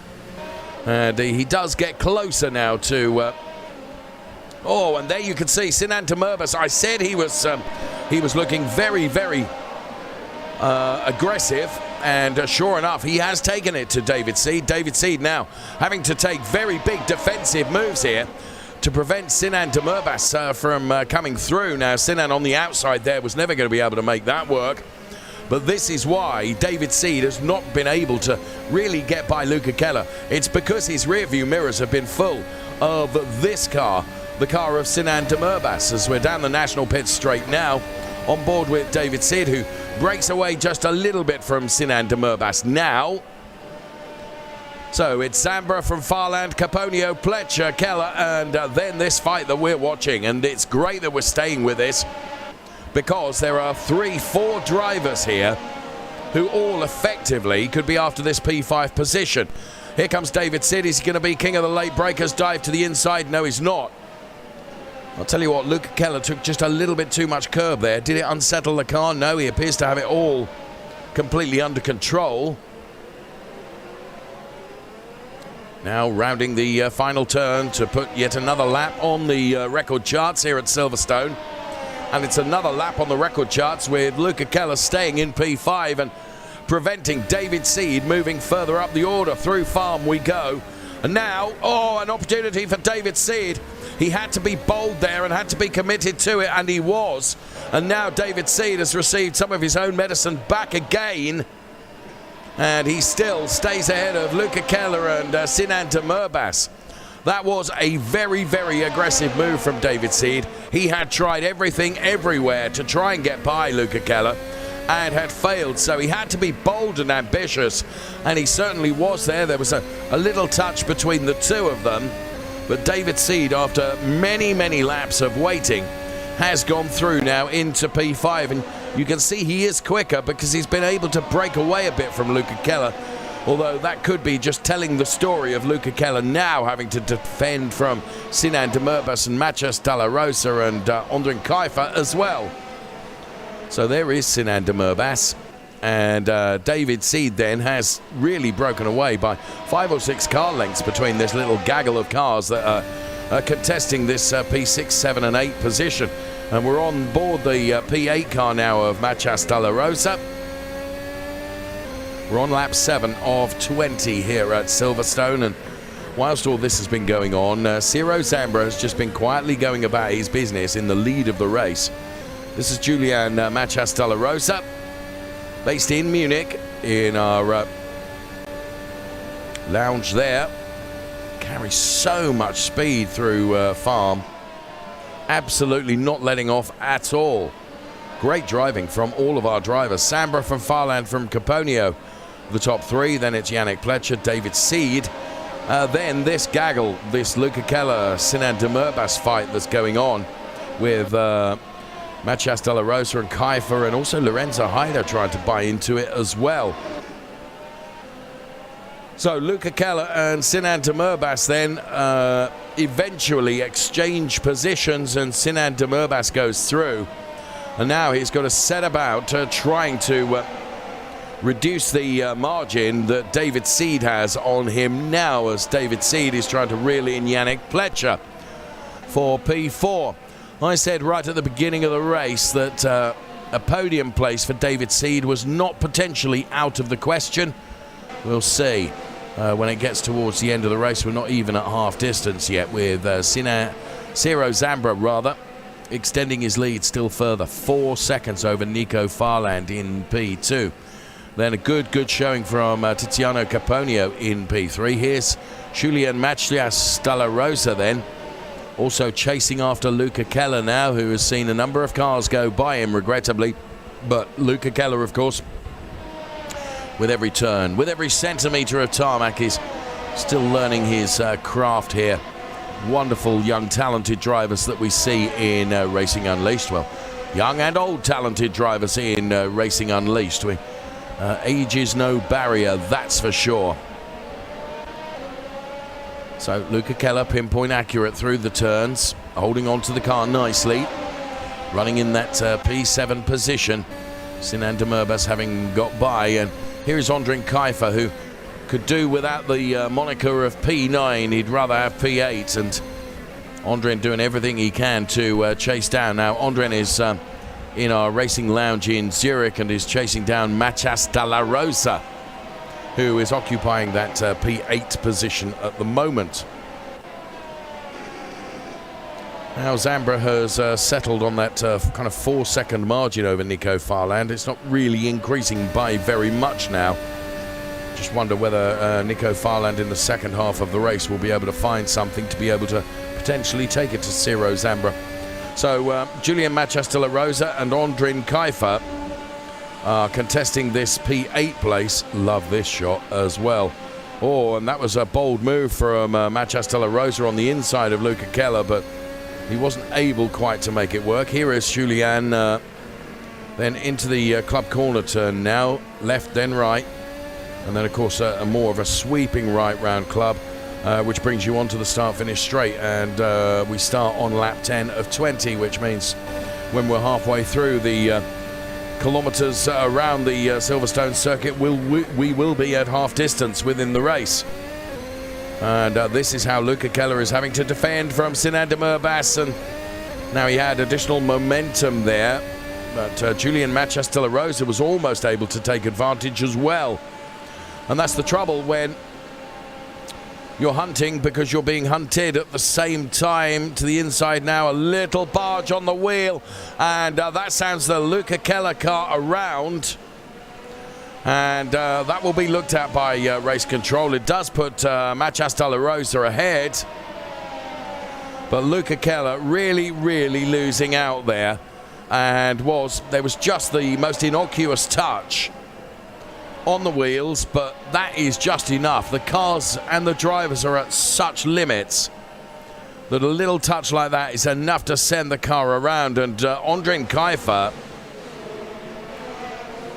and Lorenzo Hayder was able to take advantage of those situations and come through and put himself into P8 as Yannick Schmidt now we were watching all the way through the pack. There is plenty of side-by-side racing going on. And when you've got a battle of 3 cars together as Yannick Schmidt loses out to Borja Zazo, who goes through, and it's Joshua Hayder who's into P11 now. But look at them, they're swapping places. Here's Borja. He's in Madrid and he's got clear tarmac ahead of him now until the next gaggle of cars. And this is Yannick Schmidt, currently running P12. And may I just say, as I look at our timing screen, that David Seed is getting ever closer to Yannick Pletcher for P4. Just saying. So Schmidt then, and Luca Keller. Luca Keller really, really unfortunate to be called out in that little touch that came from Manchester La Rosa, which cost him some 4-5 positions. As I say, everything here, as we have seen, if you were with us right at the start of the program, which I so hope you were, I was explaining the roles of our big race direction team who have access to so much data and even more camera angles than we do in our fantastic TV production. But they take a look at everything, and there'll be various little incidents that they will be viewing at the end of the race, I feel sure. Zambra, Farland, Caponio, the top 3. This is Hugo Pinto. He's currently P14. He's got the disadvantaged Luca Keller in front of him, but he's also got Borja Zazo right behind him. And Zazo and Gonzalez really pushing hard here. On to lap 12 of 20 here at the Silverstone circuit, so revered by all racing drivers, and the second of our 2 events in the UK. And the circuit really could not be much different to the roller coaster of Brands Hatch, which is where we were racing last time around. Now Ciro Zambra has turned the wick up a bit because he has increased the margin to 5.2 as Borja Zazo, I said, was dangerous on Hugo Pinto, and sure enough, with a very clean and tidy overtake, Borja Zazo goes through to pick up P14 from Hugo Pinto, who subsequently is relegated to P15. I also mentioned that David Seed is moving up as well, and now is within potential striking distance of Yannick Pletcher. So David Seed in P5, Yannick Pletcher is P4. And yes, it was me that said is a possibility, is a potential up for grabs for David Seed to take a podium out of this race. Well, it's still possible, obviously, as so the laps count down, and just credit to all the drivers that are in front of David Seed, where once upon a time David would be able to cut through like a hot butter through knife. He's not having quite such an easy time of it now, and that reason is because all the drivers are really on the pace here. Pinto has just lost out from Gonzalez, I can see, but we're watching the P5 driver, David Seed, and Yannick Pletcher is well within his target sights. So here comes David Seed. He probably needs another couple of laps just to inch further forward. Let's take a look from the back of the cockpit of the Yannick Pletcher car at the chasing David Seed. Now, Yannick will be more than well aware of the fact that his rearview mirrors are filled with the yellow of David Seed's car. This is Yannick Pletcher I love Yannick's facial expressions when we get this wonderful split screen shot of Yannick around the circuit. There's Joshua Hader, nearly in a points paying position. There's just Valentin Georgiev preventing Joshua Hader from being in P10 at the moment. So here's Joshua then through that really fast sequence of turns that everyone loves here at Silverstone. And then you close it out with Chappell. Get the draft from the car in front. Under the bridge, Josh goes side by side with Valentin. Has he got enough to be able to close the door before Stowe? Well, he has to use opposite lock to control the slide, and actually in his bold ambition to move up a place, he loses a place, and in fact, it's Yannick Schmidt who is able to take advantage and just, oh no, and well, this plays nicely into the hands of Joshua Hader as Zazo and Schmidt. Here's Joshua Hader. You can see him just take a glance at the rearview mirrors to see what was going on behind, but he's, of course, more concerned with what's going on in front of him. So it's Zazo, Schmidt, Keller, Georgiev, a big loser there. And Joshua Hader now with Borja Zazo, who has really been motoring during the course of this race, beginning to pursue Josh Hader into that top 10. Now broken into the top 10 and running in P10, but is having to stick his elbows out and defend from Josh Hader. Here is Borja Zazo. He's having to defend against Borja Zazo, I should say, and Borja looking very determined, running in P11 with Joshua Hader, who's just managed to build a margin of comfort of maybe 2 or 3 car lengths over Borja Zazo. This is Yannick Pletcher. Watch the facial expressions, they're great, as he's continuing to really enjoy this race in P4 and has not been affected by David Seed closing in on him. It's not made him make any mistakes. Equally, Yannick, to be fair, has not been able to get closer to Tiziano Caponio. There is Tiziano in the red car. You can just see to the very left-hand side of your picture. And then a focus of those 3 right in the middle is Yannick Pletcher, who is hunting, but probably is being hunted a bit more by David Seed. And Yannick Pletcher ever more aware of that. And therefore driving in a style and manner which remains quick, but also is quite defensive. National pit straight now for David Seed. Now just hold on as we go through this corner with such speed, heading up towards that complex where you take the curb in, curb out, curb in, curb out. Sounds something like a Pilates exercise, does it not? Under the bridge then, and David Seed trying to reel in Yannick Pletcher, but Yannick Pletcher has got such a good turn of speed. The car is set up perfectly for this Silverstone circuit, and he remains steadfast in that P4 position, not really able to take the fight to Tiziano Caponio, and these 3 kind of out on their own a bit because Nico Farland is far up the road, as too is our race leader. Lorenzo Hader we're on board with right now. He's running P8. And Lorenzo completes another lap of the Silverstone circuit.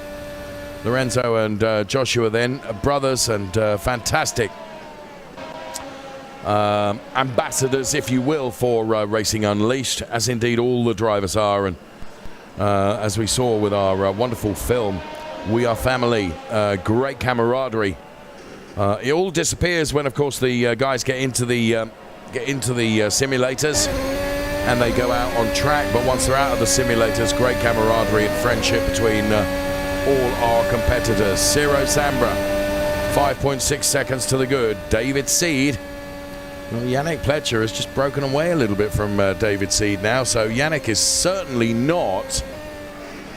Sometimes a driver just begins to lose concentration when they know that someone who's hugely successful is behind them. But fair play to Yannick Pletcher. He's not been upset or put off by the fact that David Seed is chasing him down. Although Seed does get closer now. So David Seed then, who going into this race was leading the Drivers' Championship, and I really rather suspect that with Nico Farland banking the P2, even so, will still be leading the championship at the end of the race if everything finished as it is now, with David Seed in P5, which is a good points-paying position, but I don't think necessarily this is all over yet. Of course, tyre degradation is beginning to play a part as we are on lap 17 of 20. The tyres have been put through the hugest of heat cycles during the course of the race, and the degradation is probably now beginning to be felt by the drivers, who you may see them sliding around the track just a little bit more as the traction and grip that was afforded to them right at the beginning of the race has dipped away somewhat. And that might be why David Seed is just not... I mean, he, of course, has had to do more overtaking than a lot of drivers, and you can see his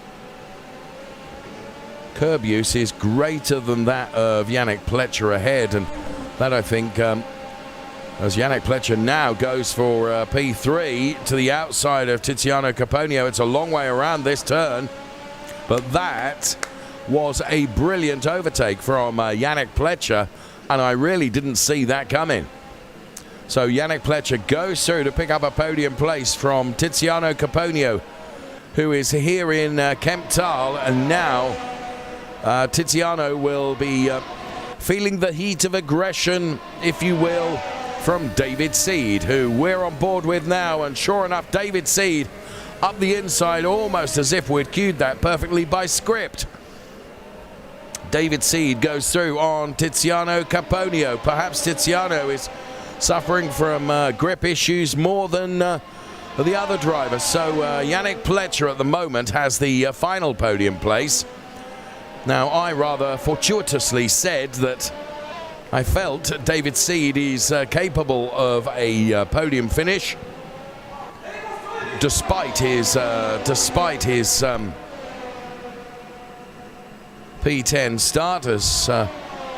Lorenzo Haider and Aldrin Kiefer having a big battle in for P8 and P9. So Tiziano Caponio losing out to both Yannick Pletcher and David Seed. And Yannick Pletcher with 0.4 of margin over David Seed. It's not good for Yannick Pletcher, who will be sticking his elbows out. There is Tiziano Caponio, who might be actually being quite clever here and just thinking, right, I'm going to let these two fight and be ready to try and pick up any pieces should the fight all go awry. Georgiev has just got by Gonzalez for P15, incidentally, as we are on lap 19 of 20. And here comes David Seed's attack then for the final podium place to the inside of Yannick Pletcher. There is a touch between the two of them. It was another aggressive move from David Seed, and Yannick Pletcher is having none of it. Naff off might have been the expression used by Yannick Pletcher. You're going to have to try harder than that, David Seed, he says. And what did I say about Tiziano Caponio? Just as David Seed goes around, David Seed loses the back end of the car. Such was his quest to try and get by. He lost out the back end of the car, and that relegates him now to P6. So Yannick Pletcher now is under threat from Tiziano Caponio. Now, in my career, it's not often I say things that are right, but I did feel that Tiziano Caponio might just have been being very, very clever and allow David Seed and Yannick Pletcher to have their own fight and to try and pick up the pieces. And Tiziano Caponio absolutely determined to take a podium here, but Yannick Pletcher is the driver that is ahead in that all-green Formula Hybrid X Evo 2022, and now Tiziano Caponio under threat from Sinan Demurbas. So side by side, Demurbas has done this. Demurbas was just on the right line as we start the final lap of this race at Silverstone. It all livens up really rather nicely because David Seed has come back here. And David Seed on Tiziano Caponio now, all the way around the outside, is looking for P5. The outside gives him the inside for the next turn. He is in P5. He has Sinan Demirbaş and Yannick Pletcher ahead, but the remainder of this lap. Now, Tiziano Caponio is probably not going to take this lying down. We're on board with Ciro Zambra. We've not seen much of Ciro during the course of the race. The reason for that is he's been so blooming dominant. He's 7 seconds up the road of Nico Farland and Yannick Pletcher. So Tiziano Caponio then on the National Pit Straight. Wow, what a race in the final stages of this, but I think the cars that are P3, 4, 5 and 6 are gapped sufficiently where not much is going to happen here. I think Sinan Demirbaş was just so clever. But a commanding victory from Ciro Zambra, who crosses the line and takes the win. A brilliant drive. Ciro, based in Zurich. Nico Farland takes a very good P2. And there you can see Nico being congratulated there. And it is Yannick Pletcher that is able to take P3. So a podium for Yannick Pletcher ahead of Sinan Demirbaş. Yannick Pletcher will be thrilled with that. And it's Nico Farland who, of course, has done a brilliant job today. He's in Munich. Nico, good afternoon. That's a brilliant P2. Congratulations. Hello. Thank you very much. I'm pretty happy for this result because I needed the points. Congratulations, first of all, for Zero. He did a great job. He was pretty fast. And first of all, good congratulations to Sinan. I think I'm pretty happy for him because in his knockout race he has a little bit mistakes from the other guys and driving to P4, P5 maybe, I think. So great job for him and I'm pretty happy. Good, I'm glad you're happy. You deserve to be happy because you conducted a brilliant race, and what I really like is the fan base that you seem to be creating, Nico. Because go Team Farland, it says right behind your simulator. Yes, I hope so. Yeah, no, it does. And incidentally, if you want to join the Nico Farland fan club, I'll give you the website address because I'm sure there is. Thank you. So you have to join too. So. Oh, okay. Nico, of course, Silverstone is a really demanding circuit, and we saw Valentin Georgiev out of the simulator just a few moments ago, literally sweating from head to toe. Yes. I just want you to explain to our audience, you know, it's not an easy life sitting in that simulator. You work really hard, don't you, Nico? Yes, I work really hard. 4 weeks in training. So the last 4 days I was training with Spiedel and Angelo, the Racer League guys, and they gave me such that credible tips to drive faster and constantly in the race, and I think it's worked out. Hard work, and I'm sweating right now. So yes, I don't doubt you are. My last question to you, Nico, because I know you want to be celebrating, but this is a wonderful opportunity that Racing Unleashed provides, and we saw this in our We Are Family film. How much of a thrill is it to race with your old fella as well, because he's out there on track too? Yeah, it's really cool because I'm happy for him. I hope he had a good race. I don't speak with him after the race, but I hope that he have a good race, and I hope that he done no mistakes because he's very nervous when he's driving. But oh, really? I appreciate it when he's driving and he's qualified because he was very nervous that he's not qualifying for the race, but he was qualified, and I'm pretty happy for him. And literally threw it from side to side as he crossed the finish line. Many congratulations, Ciro Zambra. A brilliant race. Thank you. I'm really happy. Yeah. Oh. And the thing is, for me, Ciro, once you'd got your nose in front, it looked to me like almost every single lap was a quali lap. You built a very significant margin between yourself and P2. Was that your strategy? Yeah, at the start I tried my best to push, and to the end, the last few laps, I managed my pace and drove it to the end. Yeah. How, when you've done such a hard work during the race and you put yourself in P1, does it become even more nerve-wracking on the final few laps? You've not made any mistakes. What you don't want to do is make a mistake in the final few laps and ruin all your hard work. Does that really ramp the pressure up on you, Ciro? Yes, it does, but I saw the gap between me and Nico was about 6 seconds, so Yes. I clearly could manage my pace, and yeah. Well, Zero Zambra, successful and a superstar that you are. We're looking forward to seeing you on the top step of the podium in Zurich. Subject, of course, to race control, but I don't think you did anything wrong. I think you will be the race winner. Well done, Zero. Thank you. Thank you so much. Right, get on the right steps, chaps, and that would help me. Yeah, come on, Yannick. Wrong one. Yannick. Left, Yannick. Thank you. Right, it is P1 and P3 that we can see here in Zurich being celebrated. We await the P2 driver, Nico Farland, to go up onto step 2 of the podium. Many congratulations, Nico. And here, be presented with your medal. Made of fine metal, you know. And a big thumbs up for Nico Farland, then P2. Team Farland, rules okay. Well, the celebrations for Yannick Pletcher were short-lived. Following a protest from another driver, he picked up a penalty, which elevated Sinan Demurbas to take P3. You can see there the P with Yannick Pletcher. Also, David Seard and Julian Machas de la Rosa picking up penalties as well. And they were not the only ones. As you can see from our classification, Borjo Zaza, Lorenzo Haider, Hugo Pinto and Valentin Gorgiev also picking up penalties for that result. Hi, my name is Ralph Muller. I'm the Chief Fitness Officer of Racing Unleashed. For esports, sim racing, physical and mental fitness is important. 30 to 60 minutes of exercises per day are important for your success. Use your bike instead of your car, or just take a walk. There are no excuses. Running, cycling, swimming, or gym.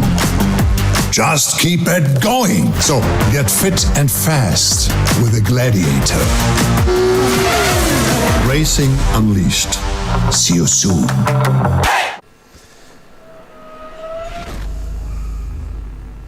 This is Racing Unleashed Beyond the Pinnacle. Hold on to your hats. We are on the grid. Who is going to be king of the late breakers? Excellent on-board shot. Michael Spiegel is throwing absolutely everything at this, including the kitchen sink. And he is a fighter, a warrior. And look at this! Look at this! Unglaublich. Wow, qué pelea. I'm loving this.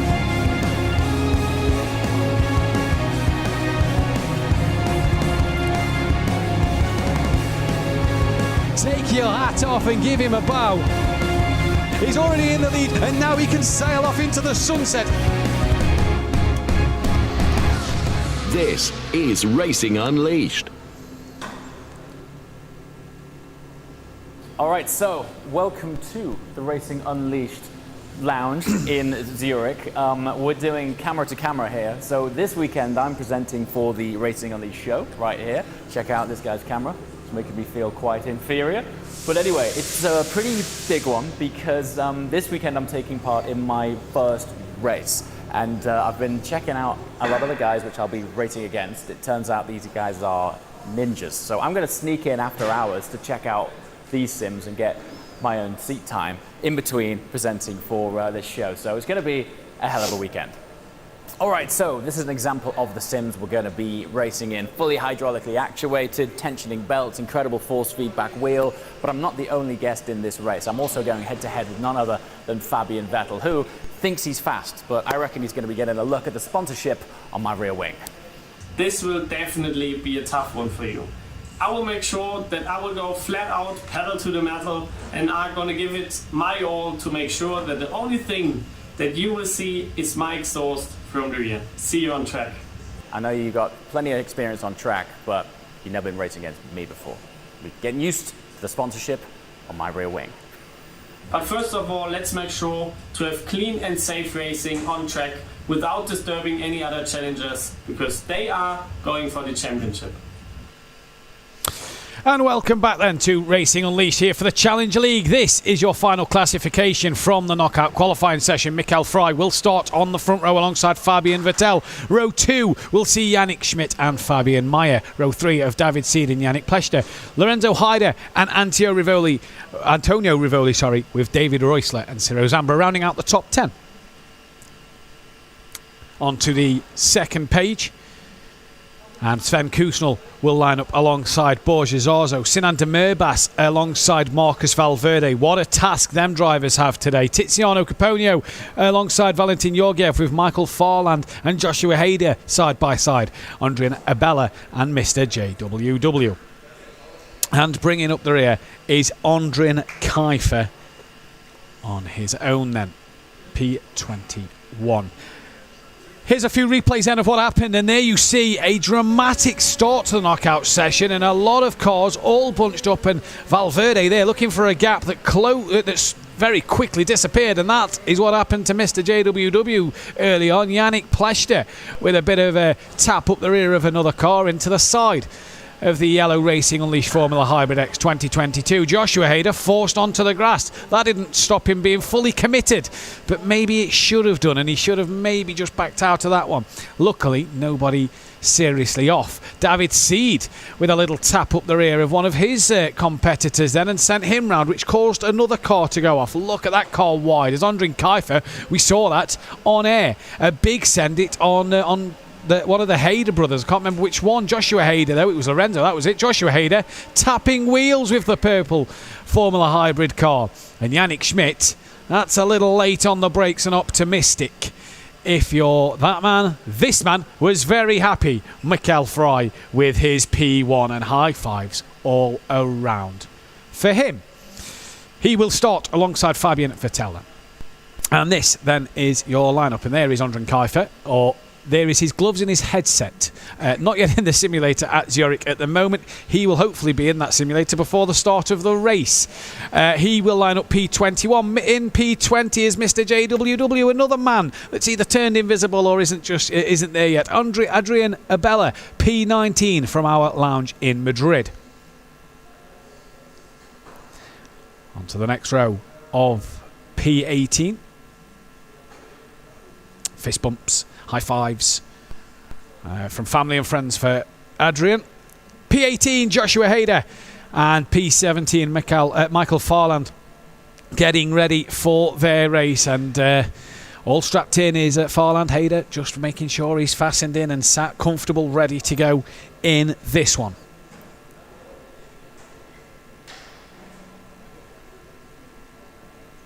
P16 then on the grid, and that goes the way of Valentin Georgiev, another man that's disappeared. His gloves and headset are there as Tiziano Caponio lined up alongside him in P15, and he's just getting comfortable and making sure that he's ready to go for this race. There's a lot of drivers missing from their seats. Hopefully they will be back in time.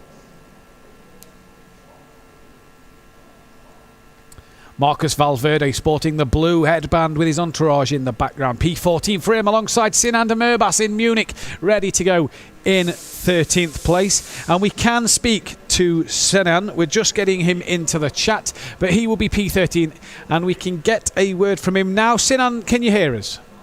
Yes, I can hear you. P13 on the grid. What's the goal for the race? Just eyes forward. Try to avoid some accidents for once, because I seem to be a magnet to them. Just hope for some luck and attack towards the top 5 for the podium, because I think I have the speed, I just need some luck. Well, we wish you the best of luck, my friend. Thank you. Sinan there, getting ready to go in P13, as is Marcus Valverde. P14, P12 on the grid then, Borja Zarzo, he's ready to go. After a few incidents in his qualifying session, demoted 2 places. He's ready to go in Munich, and Sven Kusnel in calm, strapped in and ready to go as well in P11, rounding out the top 10 then. As we head into the top 10 in just a moment, Borja Zarzo there, really sort of relaxed and ready to go. As is Sven Kusnel. What will them two boys be thinking then? Ciro Zambra the driver in 10th place. A bit of a promotion for him, one spot. He's got a lot of work to do, as has Sinan Demirbas, for that championship fight with David Seed. And David Reusler from Munich in P9 as well. As we can see Sinan Demirbas in the background, a little wave there. I do believe he's still in our commentary booth with us. In P9 at the moment. We'll hopefully get that one sorted. Into the top 8, Antonio Rivoli then in Munich. He will line up 8th place, and Lorenzo Haider in P7. And I do believe we have Lorenzo in the chat. Lorenzo, big race ahead. Yeah, my quali, very difficult, the quali, but from P18 to P7 is a good result, so yeah. Big focus to the race. Best of luck, my friend. Good luck. Lorenzo there then, fully ready to go for this one. A good knockout session for him. Here's Yannick Pletcher getting himself strapped in and ready to go. And there's the man. Look, a rare smile from David Seed. He's hopefully ready to go. And we can speak with David Seed now. And David, home track here in Spain for yourself and a good knockout session. What can you do in the race? Well, I hope that I can win, and that's it. Well, we wish you the best of luck, my friend. Good luck into the race and have a good one. Thank you.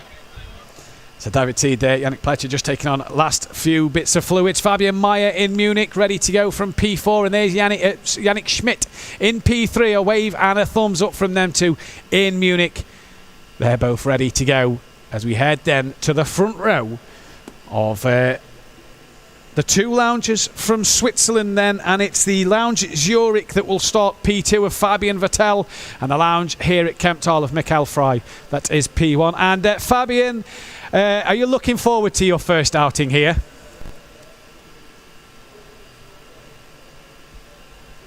Can't wait to start the race. For me, knockout was quite good. In the end, maybe it could have been a bit better with a P1 maybe, but starting P2 is great. Well, we wish you the best of luck in this race. Have a good one. Thank you. Thank you. So there, Fabian Vettel in Zurich P2 and Michael Frey P1 here in Kemptal, Switzerland on the front row. There then. Everybody ready to go? Well, everybody. There was 3 drivers that was missing from their cockpits. Hopefully they're in them now, and hopefully they are strapped in. Here's the fast facts, though.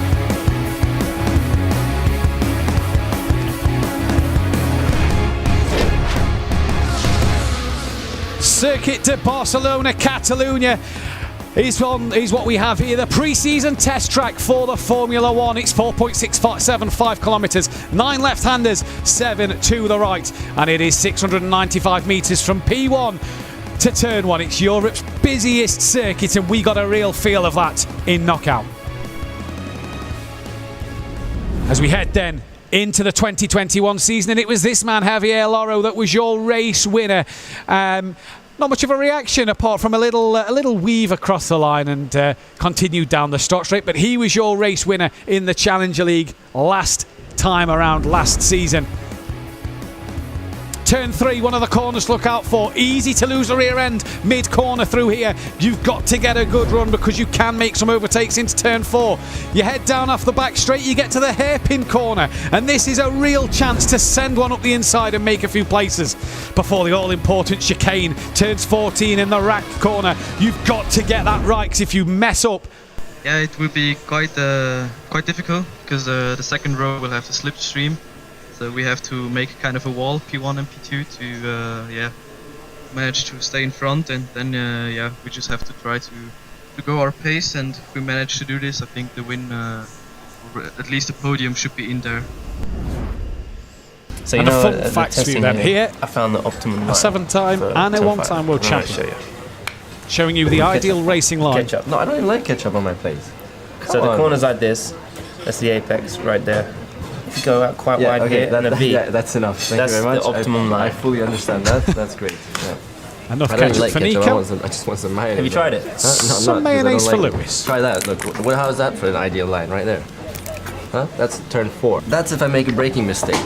You always make braking mistakes. No, I don't always make them, but that's what happens when I do. I tried your tyres, man. They're all flat spotted. And that then was your fast facts of Catalonia. And people say Lewis and Nico Rosberg didn't get along. There then is Fabian Vettel. And he's a man who's had many race starts in the real world, and he's now got his simulator start debut here at Racing Unleashed. And our expert, our track expert, Mr. JWW, he's finally in the cockpit. He is ready to go. And hopefully we see many an overtake from this man from the back of the grid later on in the race then, coming up in just a few moments' time. And they are fully focused, fully ready and waiting to go in this race. There you see our Racing Lounge at the Zurich Airport. Everybody looking forward to this one. And what's nice, if you're around the Zurich Airport today, around the circle at Zurich Airport, go in, take a look at Fabian Vettel and Mr. JWW. Big crowds have attended behind their cameras today. And hopefully that will continue into this one. So we are lined up on the grid then, here at Catalonia. And the drivers from 1 to 21 are all prepared and all ready to go. We await the red lights here. The revs start to rise on and off, on and off. The drivers letting us know they're ready to go. We are waiting for the red lights. Who will take the win? Who will come away with some good points? David Seed, what can he do? Can Marcus Valverde stay in this championship fight? Ciro Zambra, Sinan Demerbas, what have they got to do between themselves? They've got a humongous task to get from where they are to get ahead of David Seed and close that gap in the championship. With Zurich Airport next time out in October and Imola in November, they need to close that gap to David Seed in this championship fight here in the Challenger League. As we await the red lights then at Catalonia, silence takes to the grid. The lights appear now, and it's going to be, it's a very long hold, I tell you. We're on though, the red lights. Green and go for the race at the Challenger League here in Catalonia. And it is a great start from the front row from Michael Frey, who's already come across to defend from Fabian Vettel. Down to turn one, and Vettel squeezes up his inside, backs out of it, doesn't make the move stick, but really forced an error. A few drivers very, very wide there, and all through turn 1 and 2, absolutely squeaky clean. And Frey stays out in front. Look at Pletcher and Yannick Schmidt, who's that wide? I do believe Yannick Schmidt all over the gravel on the exit of turn 3. He's had a massive off in the background and demotes himself right down the order. What a start for Mr. JWW. Your timing's on the order as well. Sinan Demerbas down in 16th place, so he's lost a couple of spots at the start. He now moves his way up into 15th. Here's David Seed at the moment then, P4 and on a charge. He's made up one spot on the opening lap, and that is lap 1 of 22. And Vettel there trying to break the slipstream of the cars behind of Yannick Pletcher and David Seed. Here comes Sinan Demerbas on the outside of Mr. JWW, and thank you very much, Andrin Kiefer and Joshua Hader side by side into turn 1. Oh, contact made, and Sinan Demerbas will take every opportunity he gets given to him, and makes up 2 places here past Andrin Kiefer and Lorenzo Hyder. Mr. JWW made a place up there over Lorenzo Hyder as well. So Sinan Demerbas now into 12th. Here is Ciro Zambra on the back of David Seed. He's got past Fabian Mayer. Crucial for this championship fight at the moment. Ciro Zambra then looking for a way past as Yannick Pletcher still trying to stick to the back of Fabian Vettel, and David Seed as well trying to stick with him. Here comes Mayer on Zambra then, as we just come away to JWW, back to Zambra, and he has managed to stay ahead of Fabian Mayer. Tiziano Caponio is now joining this party as well, and what this is allowing, with a bit of a train forming behind Vettel here, is it's allowing Michael Frey to extend that gap out front and really put in some good early laps in this race. The end of lap 2, a bit of a wiggle there as Michael Frey does the fastest lap. Here is Tiziano Caponio on the back of this train behind Fabian Vettel, and he's trying to stay in that slipstream of the car in front. Will he look to make a move into turn 1? He pulls out now, he looks up the inside at turn 1, easy as you like. like. Job done for him. P6 so far, and can head after Ciro Zambra now, who is still trying to hunt down the back of David Seed as he pulls out now to look at Seed, and wow! That was some big movements from Ciro Zambra's car there. He's done well not to lose that one. And back behind David Seed he goes, who is fully focused and knows that he's ahead of his championship rivals. Sven Kustel down in P8 ahead of Marcus Valverde at the moment. Then, oh, what a shame Mr. JWW has had to go to the pit lane. That is a shame for him. Saying he's back out on track now, so hopefully all well. Kustel there then, ahead of Valverde. And Reusler lurking in the background with De Murbas catching him. De Murbas now up to P11 ahead of Borjo Zaza and is on a flyer so far. David Seed, there is Yannick Pletcher and Fabian Vettel right in front of him. And a lot of curb there used by Yannick Pletcher. Different lines you're seeing these drivers take. Now the tricky final section. This is where you can lose or gain so much time. And for Seed, he can just steadily stroll through that chicane, because it's not really an overtaking place where he's going to get a job done, but he's also not going to lose out to Tiziano Caponio. Now Vettel, once again, you see in the cars, snake-like move down the straight. Vettel makes his two manoeuvres. He now sticks to a line, defends Jinx left. Pletcher though commits to the inside, and that is it, job done. You bet your bottom dollar it is. And Yannick Pletcher, great manoeuvre over Fabian Vettel. He's into P2. He can now head after Mikael Fry, who's 4.7 seconds up the road. Now look at this train. Vettel defending from David Seed. Ciro Zambra's trying to get involved in this. Seed trying to hang it around the outside of Fabian Vettel here then. Can he get it done? Will he stick the nose up the inside? Yes, he does. Brakes a little bit too late. Does that force Vettel even wider? No.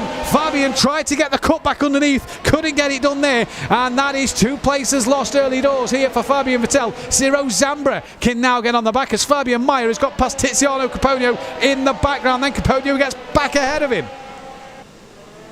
Where is De Murbas? He's up into 10th now. He's ahead of Reusler. Here comes Ciro Zambra. Launches one up the inside. Vettel gives him plenty of respect there. And that is now P4 for Ciro Zambra. So Vettel losing a few spots on this lap. And now Ciro Zambra once again. Oh, hang on to it, Fabian. Hang on to it. As Tiziano Caponio now gains really onto the back of him. All over the sausage curb there, and a bit of a slide out the chicane for Fabian Vettel. Could have compromised a bit of his run, and this really allows Tiziano Caponio to get that slipstream and be all over the back of Fabian. Look at the closing speed for Tiziano Caponio. Valverde does the fastest lap of the race, and Tiziano, he was committed to the inside, and Fabian just leaves him a car's width, and through turns 1 and 2 they go. And Tiziano Caponio here having a fantastic run, but Fabian Meyer's come in. Yannick Schmidt back up to P12 now ahead of Reusler. Valverde fastest lap as he's got past Kushnel for P8. He's now going to head after these two. And Meyer in the background, just lurking on the back of Tiziano Caponio. Michael Fry out front has a 5.1 second gap to Yannick Pletcher in P2. What a gap that is. We saw Fabian had a 6-second gap earlier that disappeared. Sinan De Murbas now goes into P9 ahead of Kusnel, so he's coming on a charge as well. He said in the interview on the grid he's got good pace. Let's hope that's the case. And oh no, late on the brakes from Tiziano Caponio and taps Fabian Vettel and spins him round. He gets well out the way, but has lost a place to Valverde, De Murbas, Kusnel, and maybe even Borja Zazo here. But for Tiziano Caponio, there a tap on the rear and spins him round. Mikael Fry starts lap 6. David Seed once again gaining time over Yannick Pletcher, but Ciro Zambra took a second out of David Seed last time round. In fact, David Seed has got past Yannick Pletcher, so he's into P2 now on our timing screens. Ciro Zambra's now got past the pair of them. It is into P2 now, so David Seed as well drops down to P6. What has happened there? We're on board with Joshua Hader. There is Ciro Zambra. As cool as you like. But what happened to David Seed? He's now behind Sinan De Murbas. So his 2 championship rivals are both ahead of David Seed, and he's lost some... I don't know what has happened, but he got ahead of Yannick Pletcher and ended up behind a few of the cars. There is David Seed. Was it his own mistake, or did him and Yannick make contact? That's the question we don't know at the moment. Work to do now, though, for David. for Sinan Demirbaş and for Ciro Zambra. They've really going to gain some points over David Seed here today. Sinan Demirbaş only P7 at the minute, and while he's trying to catch Valverde, he's got to defend from David Seed, and this could be a crucial point in this. David Seed down in P8 at the moment. That'll give him 4 points to his name. It will give for Sinan Demirbaş, he's P7, that'll be 2 extra points. And we've got James with us in the chat. And James, a great start, but it has kind of gone wrong since then. Yeah, man, it was not dissimilar to qualifying, actually. It's got pinged off on lap 1. Hopefully you're enjoying the racing here, though, at the moment, James. Oh, it's fantastic. And carry yeah, on. Oh, sorry, just to cut in. Really David Seed then, up the inside past Sinan Demirbaş. Contact a little bit was made there, but David Seed now moves himself into P7, and that is a fantastic job ahead of his closest rival, and now needs to head back after Ciro Zambra. David Seed then, P7. James, more of a learning session for you today then with the mishaps of earlier. Big time, yeah. I'm just treating this as more seat time, if I'm honest with you. It's great to be in the mix, but yeah, really, I need a lot more time in this before I start any serious racing. Either way, excuse me, all good fun. Either way, James, I'm glad to see that you are enjoying it. As here comes Borges Arzo then, trying to hunt down now after Fabian Vettel down in 10th place. This is for Vettel on the back of Kuznel for P9. And David Seed ahead of one of his rivals now, and that is one of the most important things for David Seed. In fact, what has happened to his closest rival, Sinan Demirbaş, I didn't see him off track there, but is dropping down the standings. He's down in 14th place. So what has happened there to Sinan Demirbaş?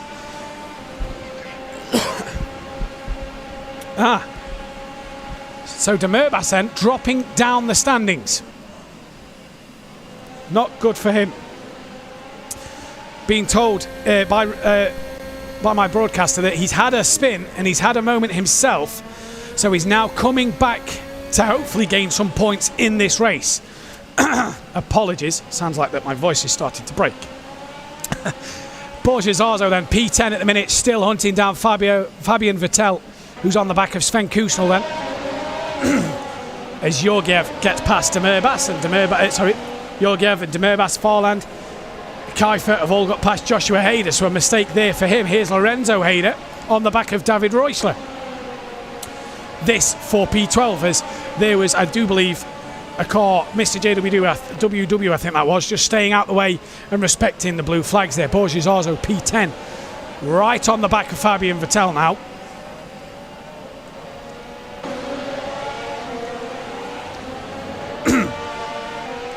As here is Lorenzo Hader. Oh, just hitting that sausage curb a little too hard from himself there, and that just compromises his run a little bit down the start straight and towards turn 1. David Seed, fastest lap of the race, a 1:22.058. And he's on a charge now. Marcus Valverde, P5, has to do a lot to stay in this championship hunt at the minute. He'll be outscoring David Seed by a fair few points, only 4. Is that enough to keep him in it? I don't believe it is. But for Marcus Valverde, he's trying to hunt down after Fabian Meyer in P4. Ciro Zambra, by the way, is taking time out of Michael Fry. The gap is down to 3.3 seconds. Yannick Schmidt has got himself ahead of Fabian Vettel for P10 and 11 then. So Lorenzo Hader may look interesting. That here is David Reusler, who's lost out to Lorenzo Hader, and he can now set off after Fabian Vettel then. On the back of Lorenzo Hader, you see there is David Reusler in the background. And there's Vettel on the back of Yannick Schmidt, who had that earlier spin at turn 3, if you will remember, on lap 1, and is now trying to come back through. Here is Fabian on board with him. Bit of a wiggle through there, careful Fabian, keep it under control, nice and easy. He goes through the chicane and down towards the start straight. He comes once again, fastest lap, another one. David Seed on a real charge at the minute. Yannick Pletcher moves up to, Marcus Valverde has got ahead of Fabian Meyer. That's for P4 and 5. So some more points in the bag for Marcus Valverde there to try and keep him in this championship hunt. Fabian Vettel then P11 at the minute. Here is Valverde. Now needs to set after Yannick Pletcher. Oh, Fabian Mayer. Huge incident there. He's gone round, and Tiziano Caponio and David Seed have both got through. And for Fabian Mayer, he's losing a lot of places here. He's down to 13th, and he's now behind Reuschler, Hayder. Can he get on before Georgiev gets to him? I believe he has, and has rejoined, but we just changed to Fabian Mayer there, and a huge spin. He collected another car. I believe that was David Seed, but David Seed has managed to carry on his way. David Seed now up into P6, so every time Valverde seems to make a place, David Seed gets one back. Fabian Mayer back ahead of Georgiev then. Now he's back up to racing speed.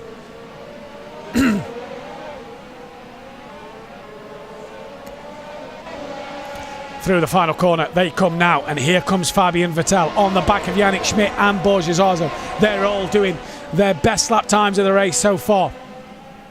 Here comes Lorenzo Hayder trying to gain on Fabian, and I believe we are joined by Fabian now, and we'll just let him get through these tricky set of corners. And Fabian, it was a good start to the race, but you're kind of struggling in this middle part.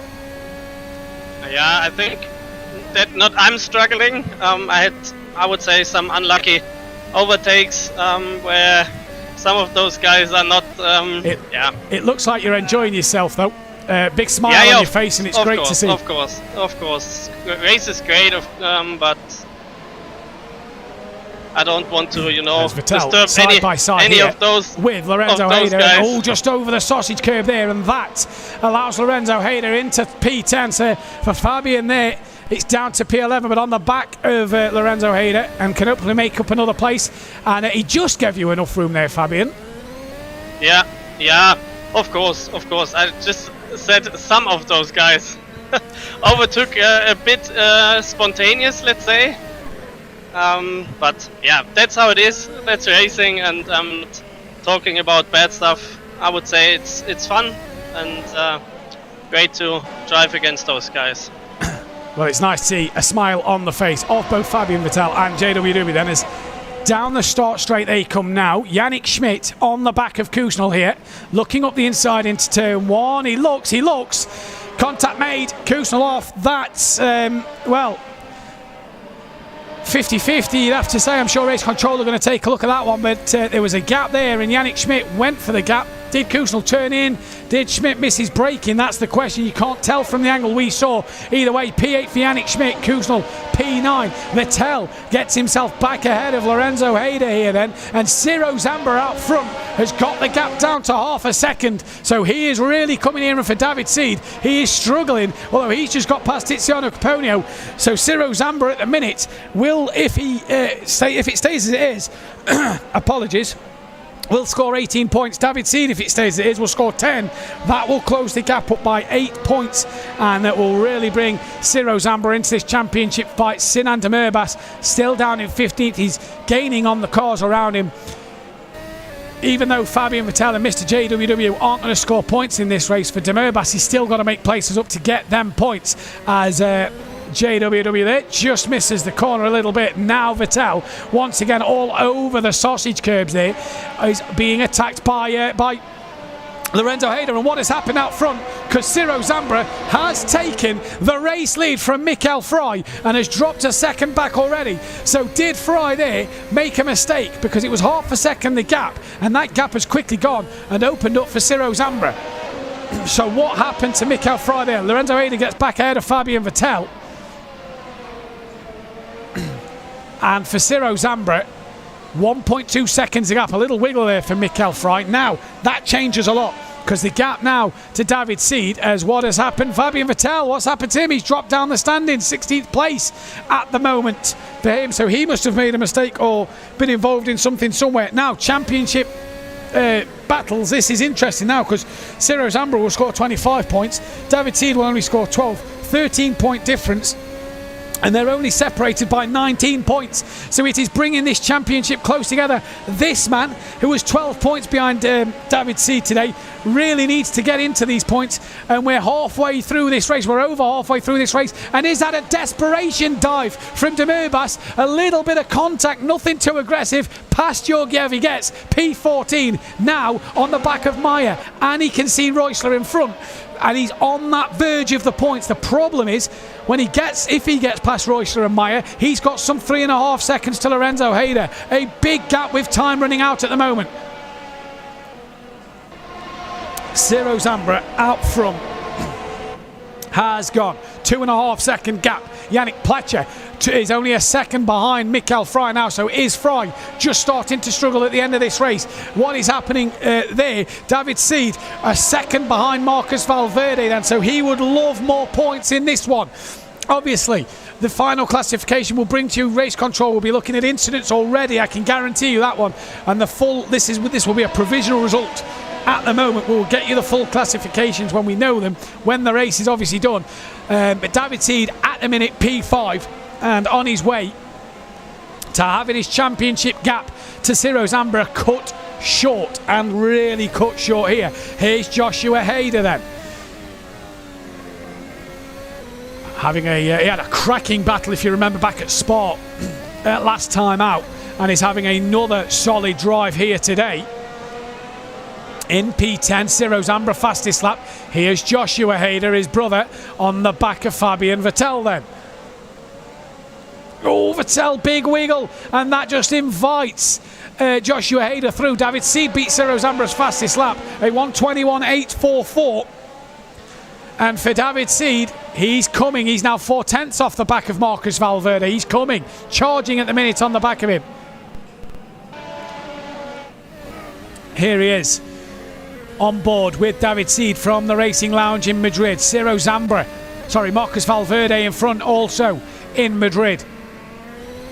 The two Spaniards going at it. And David Seed will want to clear Marcus Valverde as quick as possible because he needs... David Seed's P5, so that 15-point gap actually to Ciro Zambra. That changes a lot here. Look at the side-by-side. On board David Seed on the left, the rear winger Marcus Valverde on the right. That 15-point gap means that Ciro Zambra will be 4 points behind David Seed going into the Zurich Airport circuit next time out in October. So for David Seed, needs to pick up these points to keep that gap as it was. Sinan Demirbaş now into P12 on the cusp of points. The problem is, who was that slow? Believe that was Abella being lapped and a little slow there. The problem for Demirbaş is he's 1.6 to Reusler. When he gets past Reusler, he's got then 5.5 seconds to gain on Kusnel now, who's down in P10. Lorenzo Hayder has got that job done. Fabian Meyer down to 15th as he's been passed by Georgiev and Ondrin Kaifer then. So David Seed really needs to make up this P4 place. Pletcher has lost out some time to Mikael Fry. He's 3.8 off the back of him now. And for David Seed, lap 16 of 22, he needs to get the move done sooner rather than later, because time is running out for him. Half a second is the gap, just under that.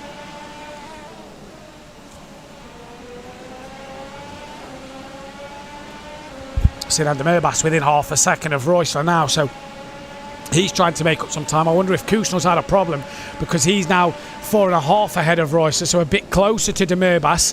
And Demirbaş said in the interview before the race, he's got good pace here. He just seems to be a magnet at the moment.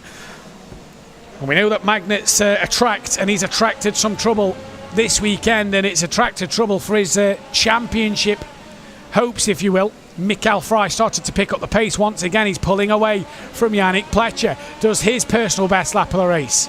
Loses a 10th to Ciro Zambra, but gains half a second over Yannick Pletcher.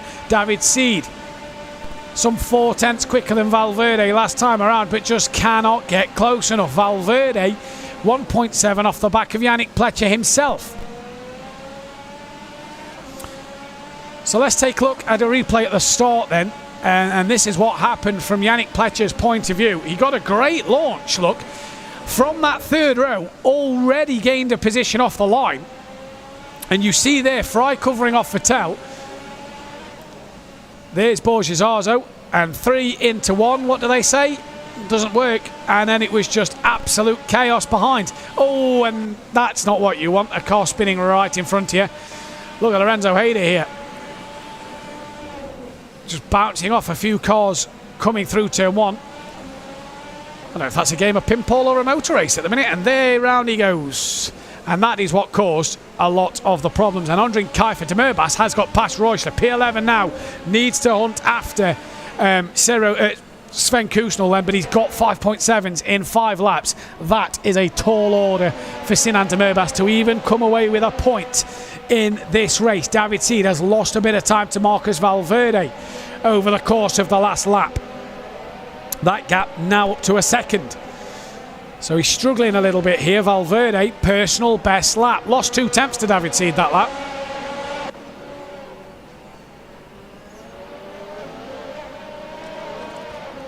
Yannick Schmidt pumping in his fastest lap of the race as well.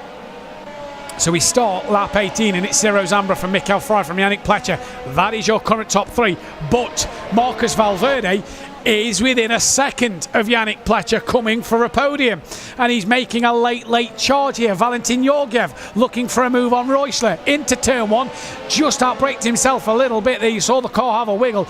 That then invites Andrin Kiefer and Fabian Mayer into play here. A good little battle between this mid-pack outside the points of the minute. Sinan de Merbas 5.6. He's not really gaining on Sven Kusnel at all here, and this is really hurting his championship. David Seed now 1.2 seconds ahead of Valverde, and Valverde within 9/10 of a second to Yannick Pletcher. Huge tall order for Yannick Pletcher here. On board David Seed, gaining on the back of Marcus Valverde, who's gaining on the back of Yannick Pletcher. A bit of a wiggle there, a bit of a slide out the chicane for Valverde. Managed to hang on to it, but that'll make David Seed a little more interested here then.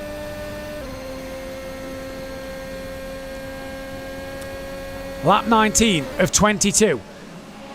And Yannick Pletcher very wide through turn 1, and look at the momentum he's lost. Georgiev loses 2 places to Kiefer and Mayer then, so that's 2 places gained. But Yannick Pletcher here just starting to struggle late on in this race. As de Merbas in clear air pumps in his fastest lap of the race. And Valverde now right on the rear end of Yannick Pletcher. Yannick Schmidt trying to gain on Borgesarzo. David Seed back within half a second of Valverde. Valverde within half a second of Pletcher. Pletcher trying to hang on to it at the minute. Lap 19 of 22, and this could play massive into the hands of Ciro Zambra if things are to go wrong for David Seed here. We're on with Yannick Schmidt though. There is David Seed, and now Valverde looks to attack the back of Yannick Pletcher. Into the final sector they come.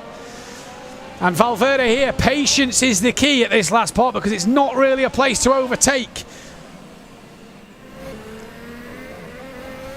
Oh, a big wiggle from Pletcher. Valverde just gets his run compromised by tapping the rear and has a mid-corner snap. And this then could make David Seed with a double slipstream down the start straight. He's already pulled out on Valverde. Yannick Pletcher comes back to the left. David Seed, he's going to squeeze through the middle. And what a move this is from the Spaniard. Can he hold it on the outside of 1? Inside for 2, bounces off the curb and pushes Valverde into the gravel. And back comes Yannick Pletcher. What an absolute masterclass from him. Gifted the place to Seed and Valverde, and then played it like an absolute beauty back into P3. Now Valverde's coming back at David Seed up the inside into turn 5.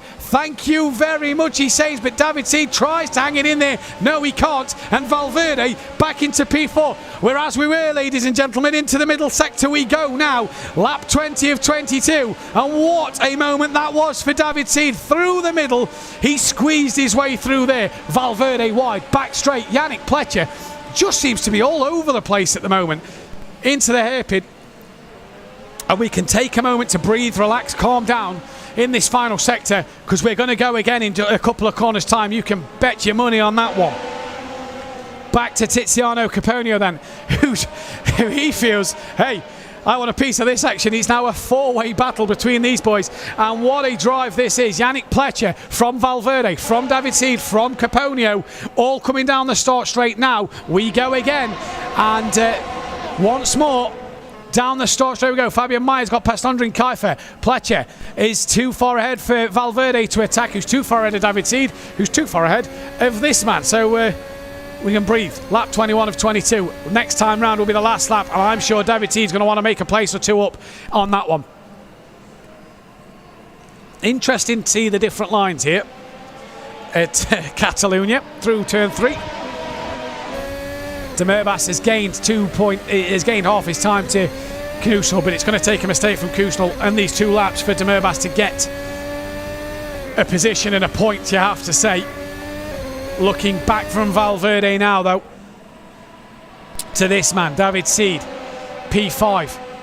He's going to lose some big points here. He'll want to stay ahead of Tiziano Caponio, though. And Valverde, a late lunge. Did he make contact? No. All through safely, but a late lunge from Valverde there, and they all manage to get it stopped and turned in clean as a whistle. And Yannick Pletcher is somehow holding on to this 3rd place and the final podium spot. But we're on the final lap. And for Yannick Pletcher, how good is your defensive drive here, sir? He's already committed to the inside. He's bringing everybody along with him. Comes to the back, to the outside, now into the middle, now back to the outside. And is he going to defend it from Valverde? Believe he does. Valverde doesn't get through there. And David Seed now watching this battle on, trying to think about it and use his head. Interesting lines through 3. Valverde gains a little bit on Pletcher, who loses time to Seed, who's losing time to Caponio. They are so close, it's unbelievable. And as we come now, Valverde, a last-minute dive once again, manages to not make contact with Pletcher. And Valverde just getting a little desperate here now, could open the door to David Seed. All this for the final podium spot then. Pletcher, Valverde, Seed, Caponio. Oh, Tiziano a little wide through there, manages to keep it all together. Now Valverde, late lunge again. No contact made, and is that job done? I think it is. He forces Yannick Pletcher wide. David Seed can't come through, and what a move from Marcus Valverde up onto the podium. And Ciro Zambra then, what a drive from him. He takes the race win.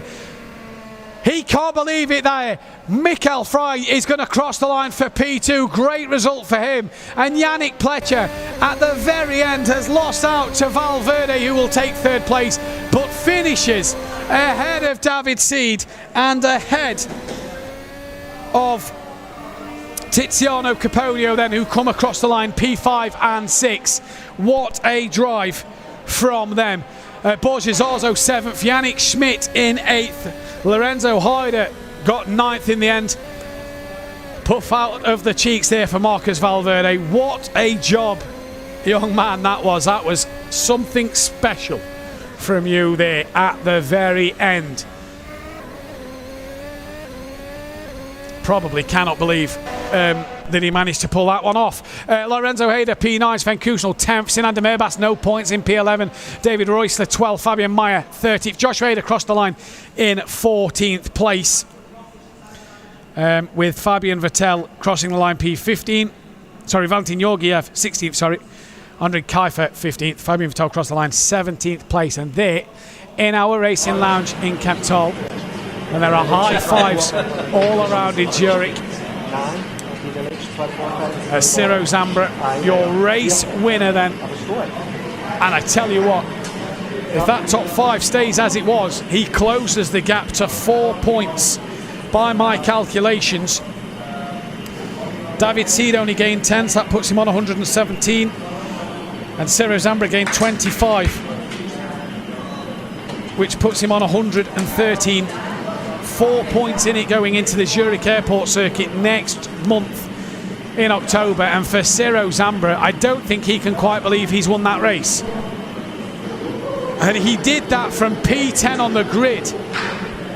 And what a drive. We are going to get the classification of the podium, and we'll bring that to you momentarily. But what scenes that must have been there in Zurich. Yannick Pletcher, you have to feel for him. He did all the hard work until that last lap. But what a move from Marcus Valverde. Late lunge up the inside.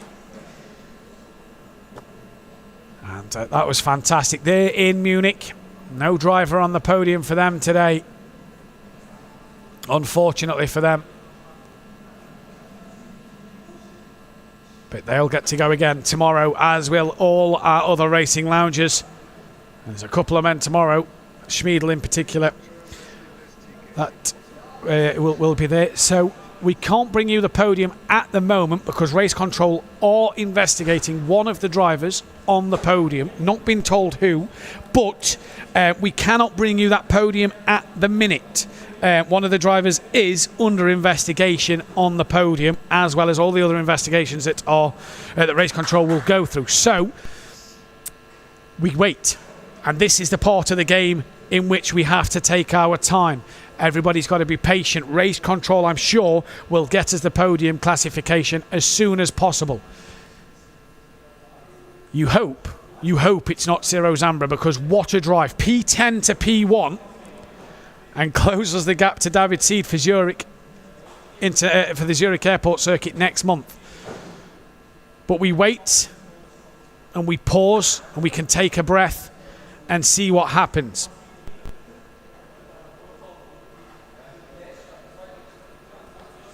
There's everybody at Zurich, just having a moment, having a breather, taking on some fluids and getting themselves ready to climb out the cockpits and to go again. There we are in Kemptol. There is Race Control, checking everything over, making sure the podium is the right one. How's your nerve if you're one of them three drivers on the podium and it's you that, and you've been told you're under investigation? How's your nerve going into this one? I imagine we've still got Valverde, Michael Frey and Ciro Zambra in the car. And we're joined by Fabian Vettel now. Fabian, not the race you was hoping for, but a good experience nonetheless. Yeah, great experience, of course. I had one big mistake behind, I think, Lorenzo. He was quite fast, so I didn't defend him at all. And then I lost the rear in his slipstream. But all the other mistakes were made by other drivers, but I paid for it. But that's motorsport. That's how it is sometimes. A good experience nonetheless. And for yourself, Fabian, obviously a lot different to what you're used to in the real world. But what a job everybody at Racing Unleashed does, and the drivers on the grid today are some immense talent. Yeah, of course. The pace of some of those guys is really incredible. But in the end, I'm really motivated to catch those guys, and maybe this year or next year I will try again.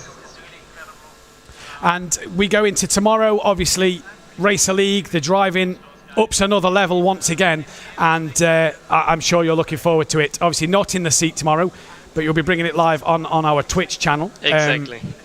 That's going to be something to look out for. Yeah, I'm looking forward to it because now, I was driving today, and to talk about the other guys in the Racer League tomorrow will be fun, yeah.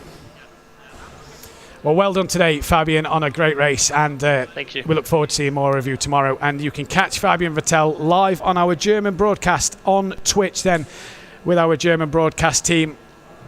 And make sure you go and check them out because it is a fantastic show as well. And I'll be joined by this man tomorrow. James, not the race you was hoping for, but a good experience nonetheless. Oh, mate, I was a spectator for that one. It was, lots of fun, but definitely not a race for me. That's for sure. Like you say, the race didn't go to plan. But these drivers on this grid, James, are phenomenal, and we're going to see a different class tomorrow. Yeah, it's fantastic. Honestly, to witness these guys, what they're capable of in the sim is amazing, but I can't wait to see the next step up, to watch the pros, as it were, in action. You've got a smile on your face. You look like you've enjoyed today. For your first experience, a very good one. Pleased to have come and done it. Yeah, it was great, man. It was awesome. I've just, learned a lot, had a good time, met some good people, and just keen to get some more seat time now. See if I can drop some seconds. Well done nonetheless, James, as well. And we'll look forward to working together tomorrow. Obviously, more of the same to come. Schmiedel and much faster drivers than today. You looking forward to it? Big time, yeah. I'm really looking forward to it. I thought the guys at the top of the grid today were fast, but the thought of guys going even faster than that, I can't wait to actually witness it. So it's going to be a really cool day. Well, we'll see you tomorrow, James, and well done on today. Pleasure to have you in the cockpit with us. As then we still await the final classification here in Kemptol from race control for the podium and the full race results. The driver's being told to stay in the cockpits at the minute, so hopefully we'll get that to you. A few replays here then. Here's Joshua Hayder, look, and make your own mind up there, but the purple car turned in on him and then loses the rear. Lorenzo Hayder, they're both in the spot of bother, and oh look again, another car just comes across, and it's just at times little mistakes. Valentin Georgiev, that's a bit of an unsafe rejoin from Lorenzo there, you have to say. Should have stayed to the outside. Here is Georgiev, and just late on the brakes. And Kusnel, is this what happened to him late in the race? Just enough of a car's width there, look, and he just managed to keep two wheels on the track and go side by side with his fellow driver. There's Yannick Pletcher, you see on the screen in the light blue shirt. What must he be thinking after he lost the podium at the very, very end? And I'm sure he'll be absolutely thrilled with his job nonetheless. Here is Yannick Pletcher, and this is when David Seed through the middle, and look at this, a masterclass. You line them up, I'll knock them down, he said. And there he goes through the middle, underneath. Easy peasy, I'm sure he thought there. This is on board Marcus Valverde's view of this. And I wonder what he thought when when David Seed went up in the middle. Plenty of room for both drivers, and Valverde gave Seed the respect. And just that bounce off the curb put David Seed into Marcus Valverde there and put him into the gravel. But Yannick Pletcher there, he must have thought he was at the bowling alley, because he lined them up, knocked them down, and job done for him in this one. And a great fan base at the Zurich airport today. Everybody must be very, very happy with that one. Busy in Zurich, obviously. The ambassadors of Fabian Vettel and Mr. JWW being there, and you can join myself and James Walker tomorrow for the Racer League as we still await the confirmation of the podium. But there is a man who was very happy, 10th to 1st. Look, the emotions, and I do believe now that provisional podium once again still. So we still await the final classification of this podium, and we still await word on who will do what, because I tell you, if someone's in trouble here, this could promote David Seed, and this could really help him with his championship, because Ciro Zambra has cut the gap short. Come on, Yannick, give us a wave. I don't know if that's what his friend's telling him to do there, but either way, everybody busy in our lounges. No one is busier at the minute than race control. There's in Munich, Sinan de Merbas, bottom left of your screen, I think talking with Michael Farland. For Sinan, he said he had the pace, but he also said he was a magnet, and he did attract some trouble today. And a man that was only 12 points off the back of David Seed, well, that could be more. Back at Kemptol, look, the three stewards, race control, are going through it just to the left of me from my studio. And this is a very, very tricky time while we wait. And a wave there from our drivers in Munich there then. Once again, race control. Look like they are still busy. Michael Farland and his girlfriend there with the wave. Race control look very, very busy. Ah, and look, a visitor for Michael Farland. I wonder who that one is. Might be your Racer League champion. I wonder if he's come for a spot of practice for tomorrow, or if he's just come on to support his Munich compatriots. There then.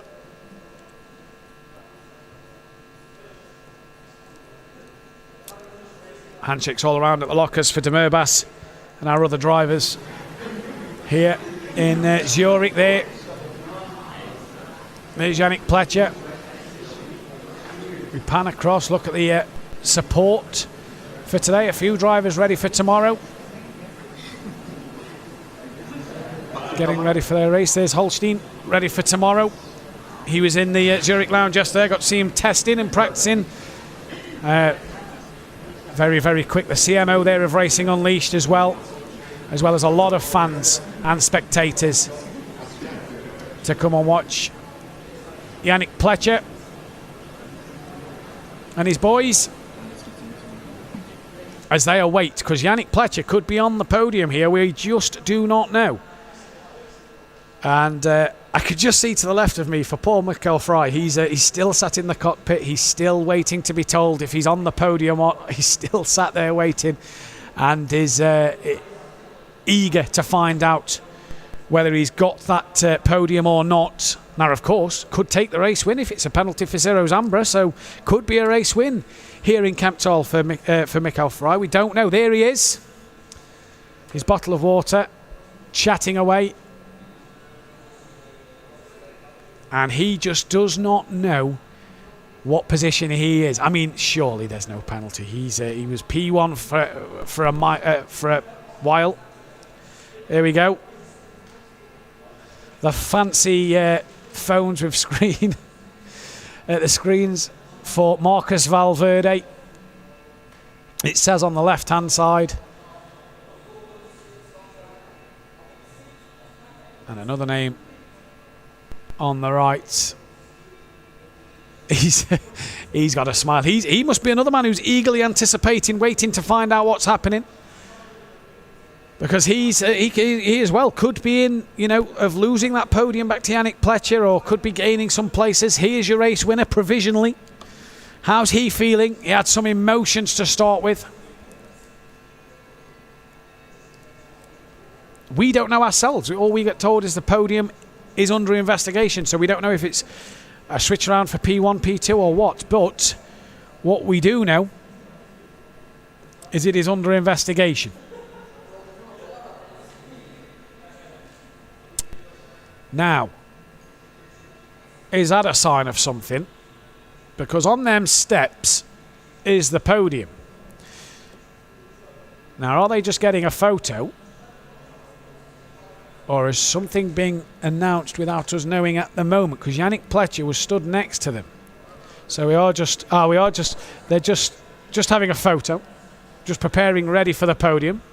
So don't worry. We still don't know anything at the moment. There, though, is the prize money for the Challenger and the Race League in terms of today. So if Zero Zambra takes the win, that's 500 Swiss francs in his back pocket. And I'll tell you what, he'll be looking at 2,500 for the season. You're a Race League winner. You'll take the 15,000 for the season or the 3,500 for the race. The 15,000 you can't take anymore because that is Michael Schmiedels, and we'll get on to him tomorrow.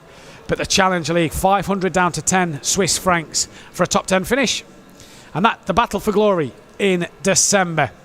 1,000 all the way down to 20 for a Challenger League race win. And 7,000 Swiss francs, 5,000, 3,000, 2,000, 1.5, 1.2 thousand, 900, 700, 500 and 400 Swiss francs. December the 11th at a secret track. So if you do know, don't tell nobody because no one's allowed to know yet. We don't even know.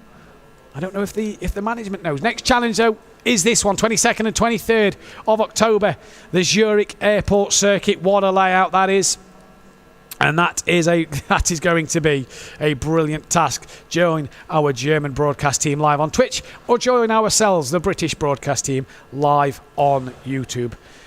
And why wouldn't you join in on the 22nd and the 23rd of October? Everybody's still preparing. Everybody's still waiting. And here in Kemptol, it's just gone quiet. There's just a bit of a hush come about the racing lounge here in Kemptol, and we just wait. We just sit and wait here and hope that something gets announced soon.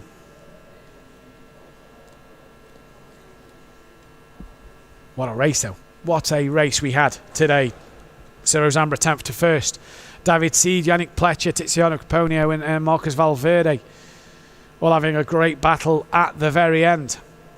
There you see Tiziano Caponio at the bottom left of your screen with Race Control doing everything they can.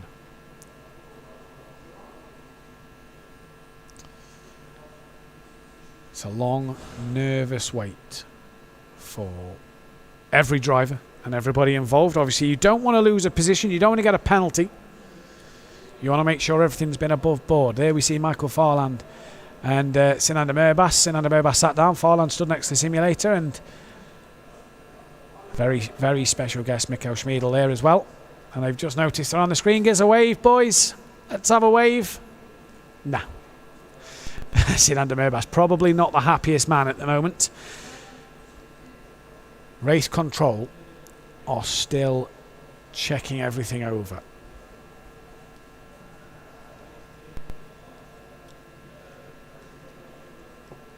And it just makes you wonder, doesn't it? You know, what are they looking at? What are they thinking? What's their thought process to go through everything? And we can see that they're looking at Michael Fry at the moment. So I wonder if that's an incident from earlier on. But I wonder what their thought process is at the moment, and I wonder what they're thinking.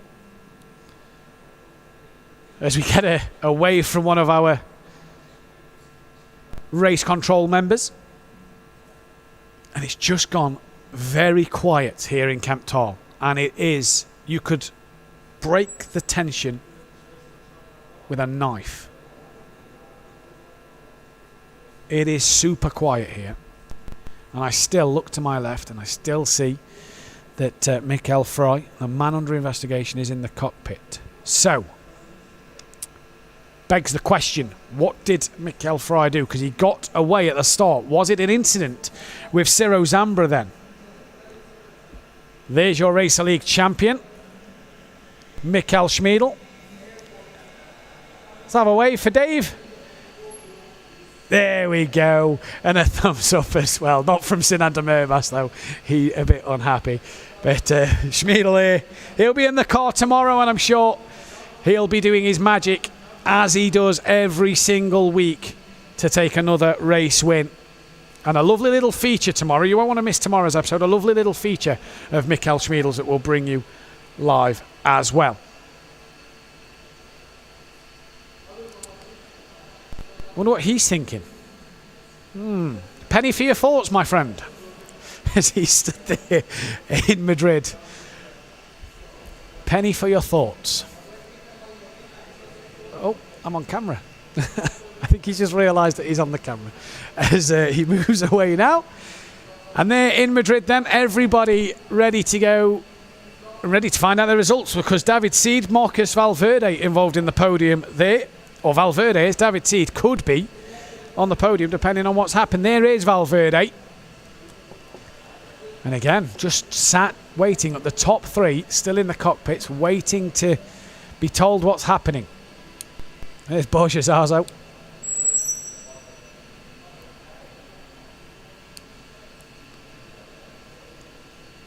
Well, I wonder what you must be thinking if you're one of these three drivers sat in the cockpit, especially as we now know it's Mikkel Fry they're looking at. I wonder what he's thinking at the moment. If he knows, what must be going through his mind? Great race, although he lost the lead, a fantastic race for himself to get second place, and now under investigation. It's not the place you want to be in. So does that demote him to third? Does it take him off the podium? We'll wait and see. Either way, they're still investigating, and that I wouldn't want to be in their shoes at the moment. I wouldn't want to be in their shoes. Now, everything is being looked at. Everything is going by the book.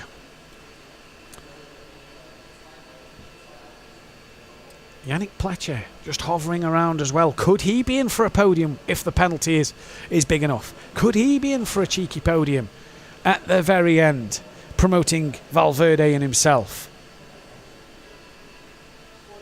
That's the biggest question. I think we are good to go. The podium has been confirmed. Just waiting to hear or see who it is. But it is now locked in that the podium has been confirmed. So the top 3 are confirmed. We are just waiting to find out in what order that top 3 is, what the penalty was. We're getting that to you as soon as possible. We are just waiting to hear which drivers it is. There is Ciro Zambra once again, who crossed the line victorious, and a very emotional young man there who has really closed the gap. And that then is confirmation. The podium will stay as it is. Ciro Zambra will take the race win. Mikael Fry will be P2. And Marcus Valverde will stay 3rd place. So for Ciro Zambra, a race win and a fantastic job from him. And I believe now we can speak to Marcus Valverde. Marcus, can you hear us? Yeah. Great job today, my friend. That was a fantastic drive and a good battle at the end. Yeah, first of all, I want to dedicate this podium to Thea, who is watching from Norway. And yeah, I think it was probably the best race ever I had, because I start P14 with no hope of overtake. And in terms of pace, I think I was great today. I had great battles with David and with Ciro, but yeah, I'm very happy with my result. Talk us through that move on the very last lap, or penultimate lap.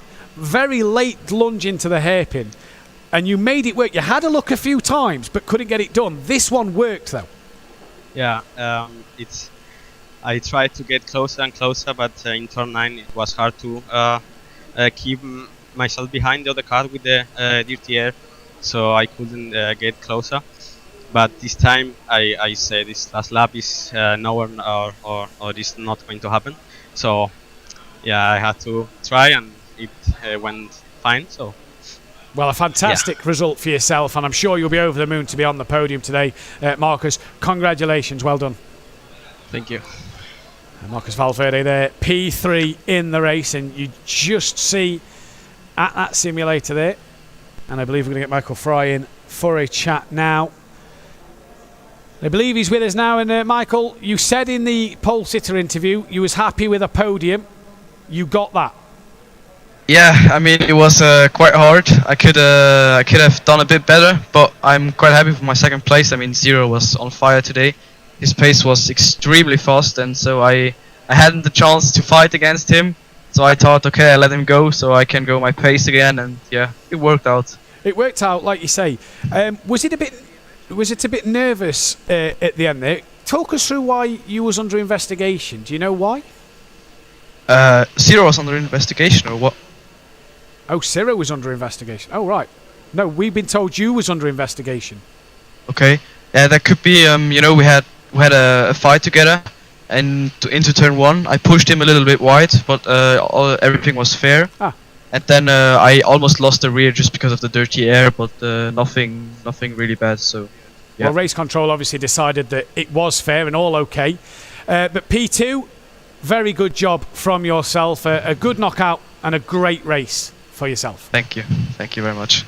So Michael Fry there, happy with P2. And just a little pushing Ciro Zambra wide was what they obviously race control was looking at. And he can now climb out of the cockpit of the simulator. And I believe we're about to be joined by a very happy and emotional Ciro Zambra, who I think has just joined us now. And Ciro, that was fantastic. Yes, I'm really happy after that race, definitely. Talk us through it, because 10th on the grid, I bet you didn't think a win was possible. Yes, I didn't think that, especially on Barcelona. It's very hard to overtake, but I had the luck and I gave it my best and I won the race. one of the big things for you today, Ciro, is you've closed that championship gap at the moment to 4 points with 2 races left. Surely it's championship is on.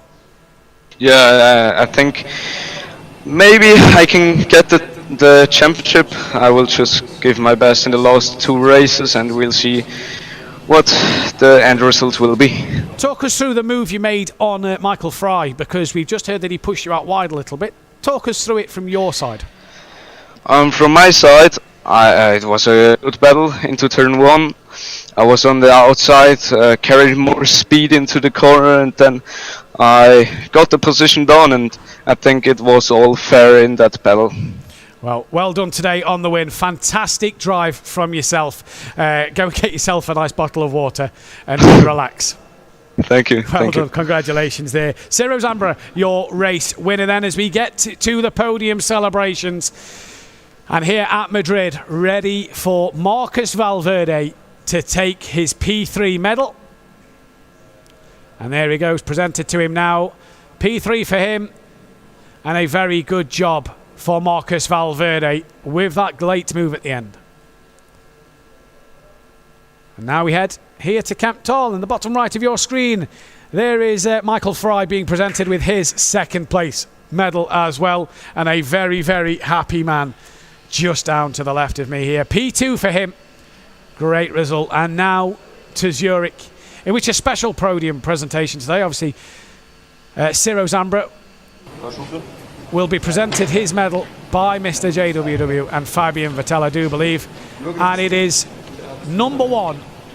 And Fabian Vettel, a high five, and the medal for Ciro Zambra. And what a job for him. Absolutely loving that.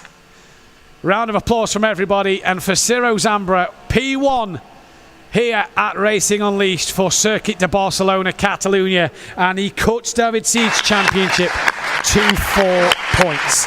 It could not be closer. And what an audience we had in our racing lounge at Zurich today for the epic drive that Ciro Zambra put on for them. They came to see Vettel and JWW, and they leave seeing an epic drive from Ciro Zambra. And that is your podium celebration there then, ladies and gentlemen. And an emotional Ciro Zambra. And join us, make sure you do join us tomorrow for the Racer League. From all of us here at Racing Unleashed, goodbye. This is Racing Unleashed Beyond the Pinnacle. Hold on to your hats. We are on the grid. Who is going to be king of the late breakers? Excellent onboard shot. Michael Spiegel is throwing absolutely everything at this, including the kitchen sink.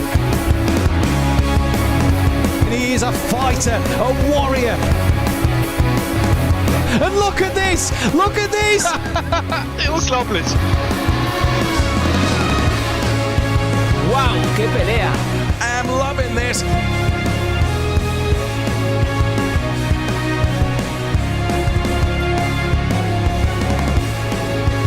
Take your hat off and give him a bow. He's already in the lead, and now he can sail off into the sunset. This is Racing Unleashed.